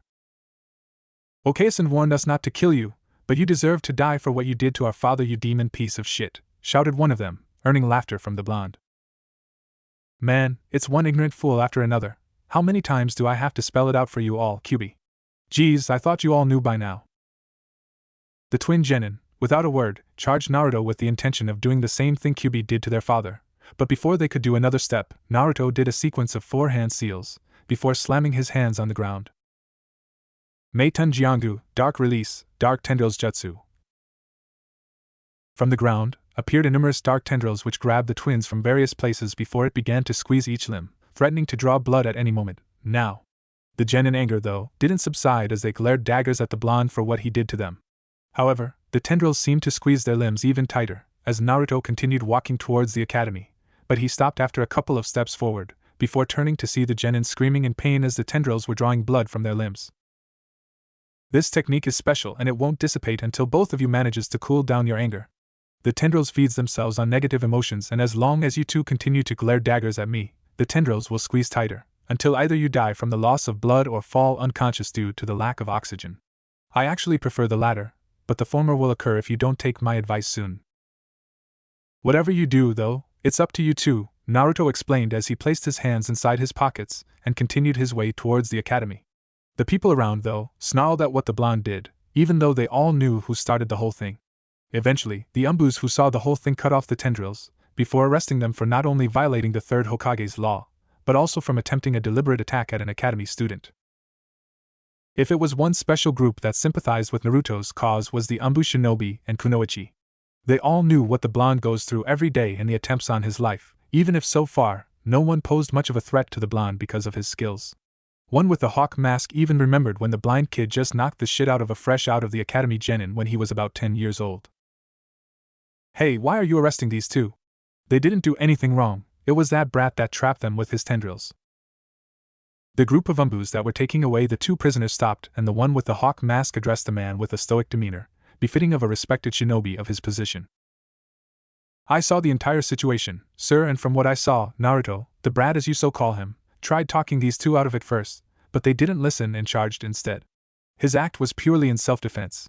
Now carry on with your affairs. Instantly, the Umbu party left with the two prisoners towards the Umbu HQ, where all the prisoners were being held for questioning, regarding their past transgressions towards Sarutobi Naruto. Back to the blonde in question, he managed to see the entire situation unfold with his chakra no Maiku technique and smiled at both the Umbu's response and the man's indignation to his attacker's arrest. As he continued walking towards the academy, the blonde considered casting one genjutsu he managed to create with the use of dark chakra, but he considered against it in the end. This technique was reserved for tougher opponents than mere genin who just couldn't see past their blinding hatred for the Kyuubi inside of his stomach. Little did the blonde know, though, that the fox enjoyed every moment of what happened. At the academy. As he arrived at his classroom, he took a seat next to Shikamaru, who happened to be seconds away from drifting to sleep from the troublesome situation of being awake. However, his demeanor changed once the blonde took a seat and resumed to stare at the black board in front of them. Shikamaru was damn smart for his age, so he could draw conclusions much faster than any student his age, even a few genin. However, the only person he couldn't understand was Sarutobi Naruto. When they started the academy together, the blonde carried a cheerful demeanor, even though he knew the blonde to be blind, since he was born. As the years passed, though, and when the Nara era was about to fully understand the guy, something happens and the blonde goes through a sudden change in behavior, being instead more collected. Shikamaru could as well feel a strange aura around the boy that unnerved him, up to the point that he asked his parents about it. However, he frowned at the time, upon receiving only vague answers. Shikamaru remembered how everyone advised him not to get close to the blonde, but he paid it no mind, especially because it would be so damn troublesome to worry about it. But the fact remained that Sarutobi Naruto will be forever an enigma in his opinion. Plus the fact that Naruto managed to overcome his blindness by using chakra spiked his curiosity. Naruto, what are your thoughts on the test? The blonde turned his attention to Shikamaru, even though it wouldn't make much of a difference, seeing as he was blind, but it was a habit he got familiarized with after some time. Shikamaru was only one who talked to him at the academy, since the rest avoided him and Shino, although different than the others, was too caught up on his own world to give attention to Naruto. Probably, a bit of everything we learned throughout the last year written tests, taijutsu, weapon accuracy and ninjutsu. I'd think that genjutsu would be as well, but I hear my father telling that illusions are a lost art these days. Actually, I'm not thinking much about the test, but rather what will happen after our graduation. It's common knowledge that after we graduate, we'll be divided into 3-man units under the authority of a jounin sensei. However, to me at least, the majority of this classroom avoids even eye contact with me, and the ones who know I exist, you and Shino, will probably be in other teams. Imagine being stuck with either Sakura or Ino at the same team. Shikamaru immediately gulped at the thought. Every time Shikamaru tried to sleep, it was their constant bickering that managed to awake him. Now that he remembered, his father always told about his team and how they grew up to be legends, known as the Ino Shikucho team. It's troublesome, but I believe I already know who my team would be. Ino and Chuji are the second generation of the Ino Shikucho team, and certainly the Hokage wouldn't miss the opportunity to assemble the same team. Man, what a drag, Shikamaru complained. As soon as Shika finished his train of thought, both Iruka and Mizuki entered the classroom, and as usual, Mizuki glared at Naruto, who only smiled at the sudden feeling he always got when people feel negative emotions close to him. A light class, today is the final test of the academy, and as such, it's the last shot for those who are in need of improving their grades, right, Shikamaru? The Nara heir only sighed, before explaining it was troublesome to pay attention and study. Iruka snorted and began speaking once more. The test will compose of 3 parts, a written test, basic taijutsu against one another, and performing one ninjutsu of our choosing. The written part will be given by Mizuki here, following by the taijutsu part, which I will proctor, followed by the ninjutsu program that both of us will oversee. Naruto heard everything and frowned in suspicion. Ever since Mizuki first started teaching, he tried time and time again to force the blonde to fail, and even though Naruto managed to pinpoint the fraud, he could always complain to Iruka and he would change the test immediately. Now that Mizuki is the one doing the written test alone, nothing would stop him from failing Naruto by either applying a harder test or throwing away his test afterwards, saying he didn't write anything. His feeling of suspicion only increased as Naruto took notice of the man's evil smirk. Suddenly, the blonde's mind began processing his options. His grades throughout the academy placed him as second best only after Uchiha Sasuke, but by failing in this test, his grades may not be enough to graduate, even if he excels at the rest of the test.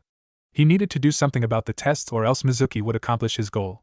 He couldn't think of any way out, as Mizuki was distributing the tests to the students, until he reached Naruto's place. The test he gave Naruto was nothing out of the ordinary, the blonde concluded. No genjutsu altering the test questions, no questions that were ahead of their current level. So, probably Mizuki would simply try to get rid of his test after the blonde handed it to him. Suddenly, an idea just clicked in his mind. It was perfect. Mizuki would be blinded by rage upon seeing Naruto's test, but when the blonde handed it in and Mizuki saw that not a word was written, he wouldn't do anything and just place it in the pile. Of course, Naruto knew of a simple genjutsu that could make his answer disappear, and when Mizuki placed his exam in the pile, the blonde would dissolve the genjutsu and the answers would show. The only thing that Naruto was supposed to do was to appear frightened by these easy questions, before handing the test to Mizuki. As the time passed, the man in question was paying attention to the entire classroom to see if anyone was cheating, but it was only a facade since he not once lost focus on the demon brat, and the fact that the blonde seemed to be struggling to answer the questions as effective as it should be, much to his fascination at the thought of Naruto not even graduating, thus having to stay one more year with them. Mizuki was smiling at the prospect of deliberately failing the blonde every time until he either drops the academy, or is asked to drop the program for good. There are some kids that no matter how skilled they are, their grades was never to acceptable standards that Konoha would give them a Hittite, so instead, this student would be given another opportunity to join other curriculums such as Fire Capital's Samurai program. As the students delivered their papers to Mizuki, he was smiling at how emptier the class now was, leaving only Naruto and a few other dropouts to finish the test. If possible, the look on happiness in Mizuki's face was too much for him to fully conceal, and the blonde in question was inside, smirking with all his might at the level of deception he was using against his teacher.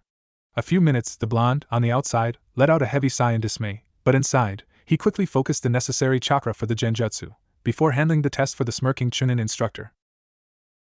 Mizuki, after seeing the blonde leave the classroom, checked the boy's test, only to smile since Naruto didn't answer a single question. He didn't even bother trying to alter the test and smiled at himself for just failing the demon brat outright. He then grabbed the pile of tests and went to the academy's archive, before placing the tests inside, not even a little bit aware that Naruto's test was slowly being written as if a ghost was answering the questions for him. In little to no time, the test was fully written and the genjutsu was dispelled. Academy's training ground. Yumino Irika was looking at his watch for the beginning of the second phase of the academy test, and the students slowly appeared and made a line in front of him. His watch suddenly showed the time was up, but one student remained missing. However, just as he was about to address the students in front of him, he caught a glimpse of Naruto approaching, before completing the line next to Shikamaru. The Nara, for his part, kept looking at the blonde next to him with a frown on his face in contemplation. That written test was a piece of cake in his consideration, and surely, Naruto would ace it, no questions asked. However, the blonde appeared frightened in the middle of the test, almost as if he was struggling to answer what appeared to be the easiest test of their academy years. However, Shikamaru wasn't fooled easily, which was a trait that would make him famous in the future, and he knew that something was wrong about all this. The blonde's grades were second only to the Uchiha prodigy, and being a part of the Sarutobi clan, Shikamaru was certain that the Sandaime Hokage was one of, if not the best teacher on any given subject relating the shinobi world. It got even worse as he saw Naruto's grin perfectly shown on his face, like the blonde just went through a breakthrough in life. His musings were cut short, though, as Irika was telling about the second phase of the exam. I hope that everyone managed to do well on the exams, but just so you know, for those who are not feeling so confident, this whole test is not determined by one skill alone. You will all be evaluated for your performances in all three parts of the test, so if you felt like you could have done better at the written exam, try harder in the taijutsu and ninjutsu portion of the test, and you'll manage to graduate no problem. Now, I'll be calling on names, and as I said before, I'll be selecting pairs for a bull taijutsu showdown. Now mind you that winning the match won't be necessary, but you'll receive grades for strike accuracy, defensive maneuvers and the style's correct stances. Okay, first group is Ichigo against Kiba. You two please start on my mark. Keigo. Naruto was watching as all of his classmates got into their respective matches. Kiba, although rash and annoying with that big mouth of his, didn't have any problem against his opponent as he finished the battle with a couple of well-delivered punches to Ichigo's chest, before landing a reverse kick on his face, sending the poor boy to the ground instantly. Shino was next, and Naruto actually respected the bug user's skills in taijutsu, even though he knew the brown-haired boy's skills favored his hidden Kikaichu bugs. Shino would analyze the opponent for a good while, before said opponent charged at him, rather reckless, before receiving a strong punch on his nose, thus falling on the ground with a thud. Next was Shikamaru against Sasuke, and although Shikamaru was by no means a taijutsu specialist, he managed to hold his ground for a couple of minutes, until Sasuke managed to deliver a finishing blow to his sternum. Later, Naruto came to hear from Shika that was too troublesome to continue a fight he wasn't even supposed to win, which earned a full-out grin from the blonde. The blonde, then, got to see why the style known as the Jukin, gentle fist, particular to the Hyuga clan, was so famous and equally reliable as he saw Hyuga Hinata strike her opponent with downright efficiency, while maintaining a decent fluidity that was particular to this style of fighting. Of course, she didn't close any tenketsu since this happens to use chakra for it, but it was impressive in Naruto's opinion. Naruto's fight was one of the last as he went against a dropout student by the name of Masaboro. For all the blonde knew, this rather bulky kid failed to graduate from the academy last year and had to repeat due to his inability to pass the written test and the ninjutsu portion. As they positioned in front of the other, Masaboro was actually smirking with quite intensity, as he got a blind kid to test himself against. No doubt, in Naruto's mind, Masaboro was thinking how he would beat the blonde to the ground and score some nice points to compensate for his bad ninjutsu skills. However, Naruto didn't intend to give the boy in front of him a chance to strike at all. The Saruken, monkey fist, was known for its agility and versatility in the lines of battle, and Naruto managed to come a long way under his father's guidance along the years. Masaboro, after Irika's consent, charged at Naruto from the front as he aimed a punch on Naruto's face. The blonde waited until the last possible second to move his body with excellent fluidity as expected from the monkey fist style, thus taking his face away from the impact. But before Masaboro couldn't even move to retaliate, Naruto started dancing with his feet, before positioning the furthest feet behind the right one, thus landing a light kick at his opponent's leg. The strength wasn't an issue here, but making him lose his balance was before Naruto flipped his body and landed a surprise punch on his opponent's chest, using his body movements to better increase the power of the punch. His opponent was on the ground, instantly, and he could very well get up despite the pain of Naruto's attack. However, he was downright shocked that a blind kid just managed to do that, and he didn't even see the first leg swoop from below. Irika sighed, since he knew that this kid was hoping to score high on the taijutsu portion, but he came to know that if anyone were to fight against Naruto, he or she would have to be aware of his dance-like movements and stances. Even though he didn't know much about the Sarutobi clan's fighting style, he knew that no one could attack recklessly like Masaboro did, or else like it happened now, Naruto landed some hidden attacks courtesy of a monkey that took his opponent by surprise. Alright class, this portion of the test is now complete as I got your scores right here. I know some of you would like to hear them right now, but I ain't giving you the satisfaction. Now, everyone, let's get back to the classroom for the ninjutsu portion of the exam, which, by the way, it's the last part, and also the last chance for you to show that you are genin material in Konoha's eyes. Follow me, please. At the classroom. Once back at the class, both Iruka and Mizuki now stood in front of the class as Iruka addressed the class.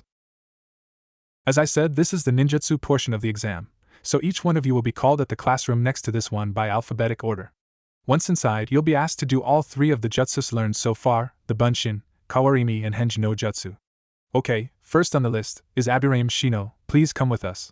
The rest of you wait until your name is called by Mizuki-sensei here, okay? The blonde waited for what appeared to be a long time since, because of his last name, he was one of the last, but before the Uchiha. The blonde was remembering how easy it was to cast the Kawarimi and Henji, however the Bunshin no Jutsu wasn't like the others. The blonde knew, from his family, that his chakra reserves were off the charts, meaning techniques that require a small amount of chakra were hard on the blonde. Eventually, though, he managed the technique, but not until Tanbo-sensei taught those advanced chakra control exercises, which in fact were obligatory if Naruto wanted to use chakra in order to see to its fullest. His musings were cut short as Mizuki entered the class, calling his name, with a voice that carried as much disdain as possible, but the only one who caught on was Naruto himself, especially because it was directed at him in the first place, and Mizuki kind of wanted the blonde to hear that. A few minutes later, Naruto was leaving the school with a smile on his face as he remembered the pissed-off look of Mizuki once he aced the ninjutsu portion of the exam. Naruto would have been wrong, but he actually thought that Mizuki was counting on his abnormal chakra reserves to fail in producing the 3 needed copies for him to pass the exam. Now, he opened the door for the Sarutobi compound as his chakra-like vision caught a great number of the clan members training together with the bow staff, which made Naruto smile as he went to his house. The bow staff, although a fantastic weapon in Naruto's opinion, would never serve him. His opinion came after testing with the stick once or twice. His grandfather explained to him that the bow staff required 2 steps. 1, the user would have to pay attention at all his enemies instead of one at a time, and 2, the user's fluidity.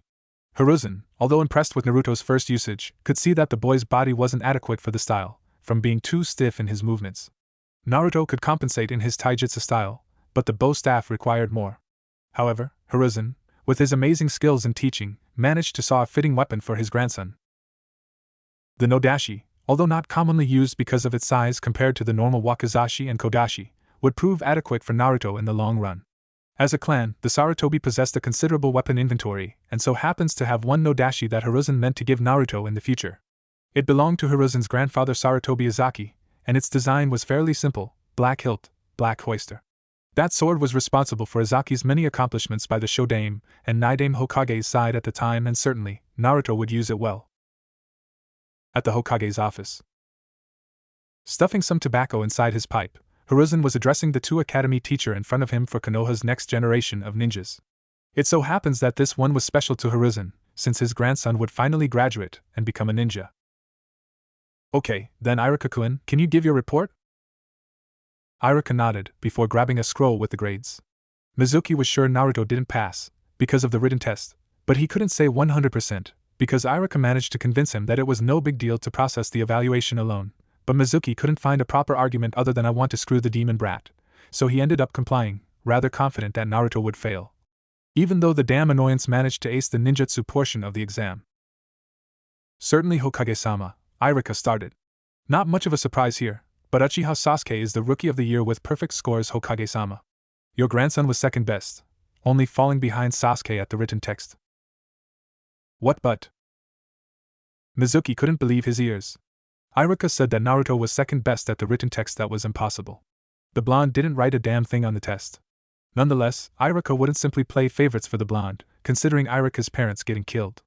Mizuki knew Iruka to be a fair teacher, despite it all that happened, but he couldn't help but wonder what happened. His eyes couldn't possibly fool him so easily. He saw that the blonde's test was empty. Mizuki suddenly remembered that Naruto was carrying a huge grin on his face at the ninjutsu portion of the exam, and certainly if the blonde knew he failed at the written exam, he wouldn't be that confident. Could it be that the damn brat fooled me with the genjutsu? Fuck. What is it, Mizuki? Do you have anything to add? The sudden attention was unwanted, and now Mizuki was being eyed with suspicion by the Hokage, which of course wasn't what he wanted. Sorry, Iruka, it's nothing. I just thought that with Naruto's grades up to this point, then he would be the Rookie of the Year, but Sasuke got that position. The answer was accepted by Iruka, who continued to list the names of the students that passed, but the Hokage was now wary of the gray-haired Chunin. He remembered his grandson telling that he didn't trust Mizuki, and even told that he sometimes tried to deliberately fail the blonde several times by giving him a harder test than the others. It didn't improve his mood as Sarutobi could sense the smell of snake coming from Mizuki, but he shrugged it off in favor of focusing on Iruka as he finished the list of graduates. I see, so all the clan heirs passed along with a few others. I trust that you, Iruka, already assembled the suitable genin teams, right? Sarutobi asked. Iruka nodded and handed a sheet for the Hokage to read the team assembles. It was the man's smile that filled Iruka's pride, before Sarutobi gave the sheet back to Iruka. Great job on the teams, Iruka. I concur with your assessment. Please tomorrow hand in the Hitayatesh for those who passed and inform them the teams that will be formed along with their senseis. Iruka and Mizuki bowed in respect, before leaving the room. However, Hiruzen now remembered the scent he got from Mizuki and frowned a bit. Although he sensed that smell in a Tokubetsu jounin by the name of Midarashi Enko, Mizuki didn't use snakes in his arsenal, so something must be off. Sarutobi decided to investigate this matter with care. Now, however, he had other things to worry about as the sudden pile of reports was getting bigger by the second. Now, remembering his grandson's genin team, he couldn't help but smile, seeing as it was indeed a nice assemble of talents under a talented jounin. At the academy, the next day, students were in their seats, as they awaited for both Iruka and Mizuki-sensei to arrive. Some were anxious and even terrified of the results, while others were confident of their skills that they would leave the school with a Hittite. The clan heirs, though, didn't even worry about the results. Each of them knew how their test went, and nothing would keep them from graduating the academy. Some were throwing away some conversation about the test. Ino and Sakura, as usual, were talking about Sasuke's performance against the Nara heir, much to said boy's annoyance, since he actually dreamed of at least 1 minute of silence from these two banshees. Shikamaru, also as usual, was sleeping next to a stoic Naruto. The blonde, for instance, didn't have much to think about, other than waiting for the teacher to arrive with the test results. The blonde wasn't sure if his plan had worked, though. He managed to see Mizuki's reaction once he delivered the test, which was happiness that Naruto apparently didn't answer any of the questions, but Naruto wouldn't be able to know if the genjutsu stayed long enough for Mizuki to put his test together with the pile of tests and never see it again. Naruto always considered the worst possible scenario, so it wasn't much of a shock to him that he was already preparing for the worst, which would mean resorting to show how Mizuki always tried to stop Naruto from graduating, although this of course wouldn't stick in the courtroom. He had no proof of said statement. Suddenly, both Iruka and Mizuki-sensei arrived with a considerable suitcase, before placing on top of the teacher's desk. It was that instant that Naruto had the decency to smile after seeing Mizuki's frown. Of course, if Naruto had indeed failed, then the man's smirk would range from ear to ear and he would deliver the news personally to the blonde. Inside this case are 30 Hitayatesh for the graduates of this year. Now, before I give the results, I want you all to know that if you fail to qualify for genin, that doesn't mean you should quit or anything even remotely close to quitting. Trust me, the ninja world is full of hardships and only those who withstand the pain and move on will have what it takes to raise in rank. Now, first of all, I want to congratulate 2 distinguishing students that excelled during the academy. These 2 were material for Rookie of the Year, but it took only one small difference at the written exam. Please come take your Hitayatesh, Rookie of the Year, Sasuke Uchiha and close seconds Sarutobi Naruto. Instantly, the entire classroom went in uproar as the Uchiha was quite famous both from the girls' side, fangirls, and the boys' side, regarding his last name. However, while Uchiha Sasuke's performance was admirable, certainly Naruto's was as well, considering his eye disability to read and write as proper. Nevertheless, Naruto wasn't at all surprised that the cheers didn't go to him at all, but rather the famous Uchiha instead. It didn't matter that he wasn't Rookie of the Year, it mattered that he graduated. Uchiha Sasuke, though, didn't accept the fact that Naruto was so close to beating him at the academy. He knew Naruto to be blind, since those eyes of his were very unnerving to said Yukihate, reminded of his brother, devoted of emotion, like a killing machine. However, something clicked in Sasuke's mind about an academy student close to his level. Sasuke was an Avenger, and he was constantly measuring himself against the other shinobi from time to time. If Sarutobi could be his rival, then Sasuke's own skills would surely progress. A few minutes later, Iruka closed the suitcase and addressed for those who didn't pass, to try harder next year, before he started the second part of his speech. Now, first of all, I want to congratulate all those who passed the academy, and say I'm very proud of each and every one of you now genin. However, this happens to be just the tip of the iceberg when it comes to being a shinobi. Many hardships will certainly appear in your path as each one of you ascends the shinobi ranks. I'm certain, though, that whatever it is, every one of you is ready for what is to come. As some of you know and some of you don't, once you graduate, you're divided into 3-man teams under the leadership of a jounin. That being said, and the fact that 30 of you graduated, we're able to form 10 teams, which is both in the Hokage's belief, that will be adequate. Iruka took a moment for the genin to digest the notion that they would be paired as they immediately looked at each other in question.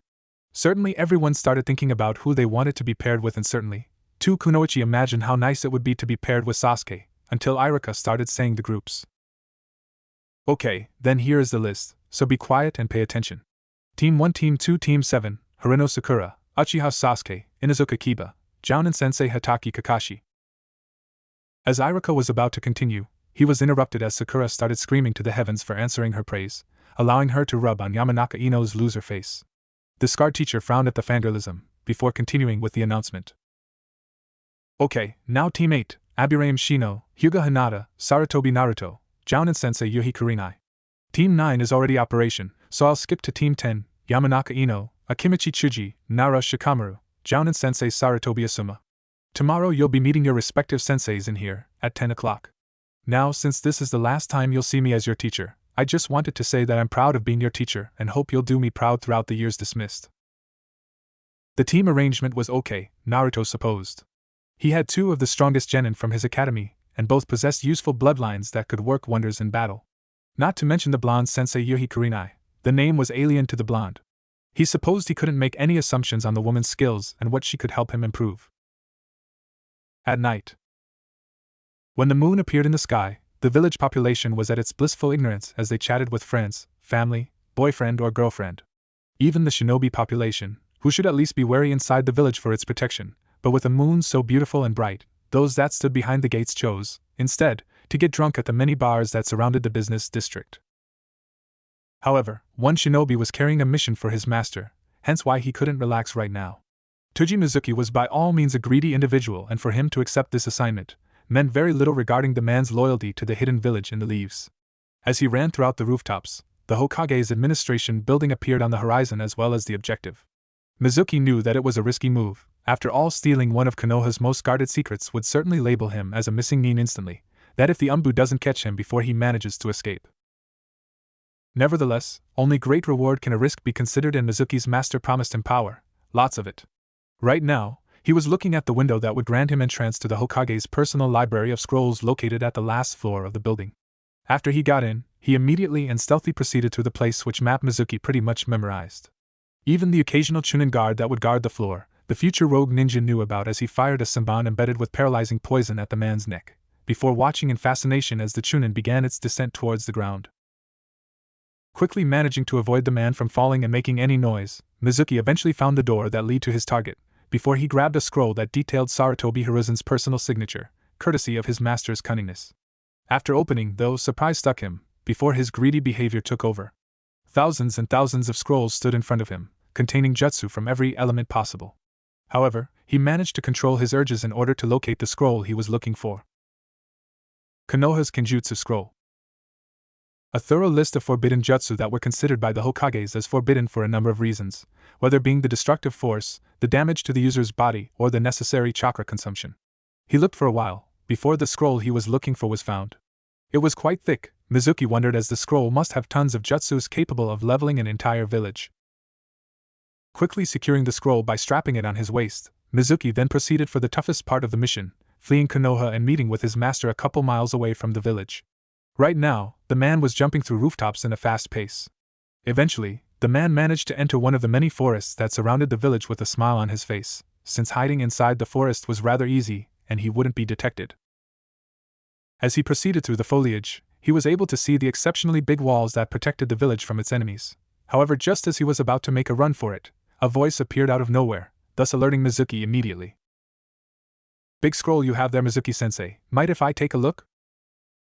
Although the foliage allowed him cover from a ninja's vision, the one with the voice didn't even care about the fact that it was night right now, as his chakra technique managed to see the enemy easily.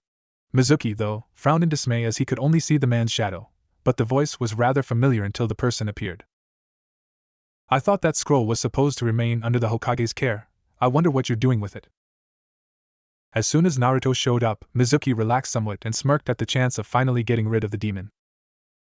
"Oh, Naruto-kun, I wasn't expecting company this late at night and I was about to leave, but seeing as you're here, I might as well get rid of you. I can't have you telling the others about me, can I? It wasn't much of a surprise when Naruto just stood there as if he was bored out of his mind. Mizuki never hid his feelings for the demon brat, even though he never voiced those words out loud. Naruto, for his part, was eyeing his options at the moment. Stronger he may be for a genin, but against a Chuninth blonde at least thought he could hold the man's attention until the cavalry arrived. It just so happened that I was taking a ride throughout the rooftops and saw you with the scroll running away at a considerably high pace, Naruto mused. Mizuki grinned for a while, before he grabbed 4 shurikens and threw at Naruto. The noise made by the projectiles allowed the blonde to pinpoint the projectile's trajectory as well as Mizuki's location, before he evaded to the right and threw 2 kunais at Mizuki, without even falling on the ground, surprising the Chunin. Mizuki parried the kunais with his own, before charging Naruto at taijutsu with a flying kick towards Naruto's chest. However, the air shift was too high and the blind kid was able to dodge the incoming attack, before the Chunin attacked the blonde once more, with punches and kicks, making Naruto's life a lot harder since Mizuki was aiming for the kill. The blonde learned how to properly counter the taijutsu blows by his sensei at the time, and he knew that the images he saw would actually be visible 1/4 of a second later than the actual image, meaning that the blonde had to be 1 step ahead of his enemy at all times. Getting in position with the Suruken, the blonde managed to dodge an incoming kick to his sternum as he, then, aimed a punch at Mizuki's chest, only for the Chunin to dodge effortlessly, before landing a strong kick on the blonde's abdomen, sending him flying for a while, before he flipped his body and landed on his feet. Mizuki took the time to take one of the windmill shuriken on his back, before he threw it at Naruto with great speed. However, the Chunin soon learned that projectiles were useless against the blonde, seeing that just from the sound made, Naruto could dodge without even worrying about it. Quickly after dodging, Naruto made some quick hand signs before slamming his hands on the ground.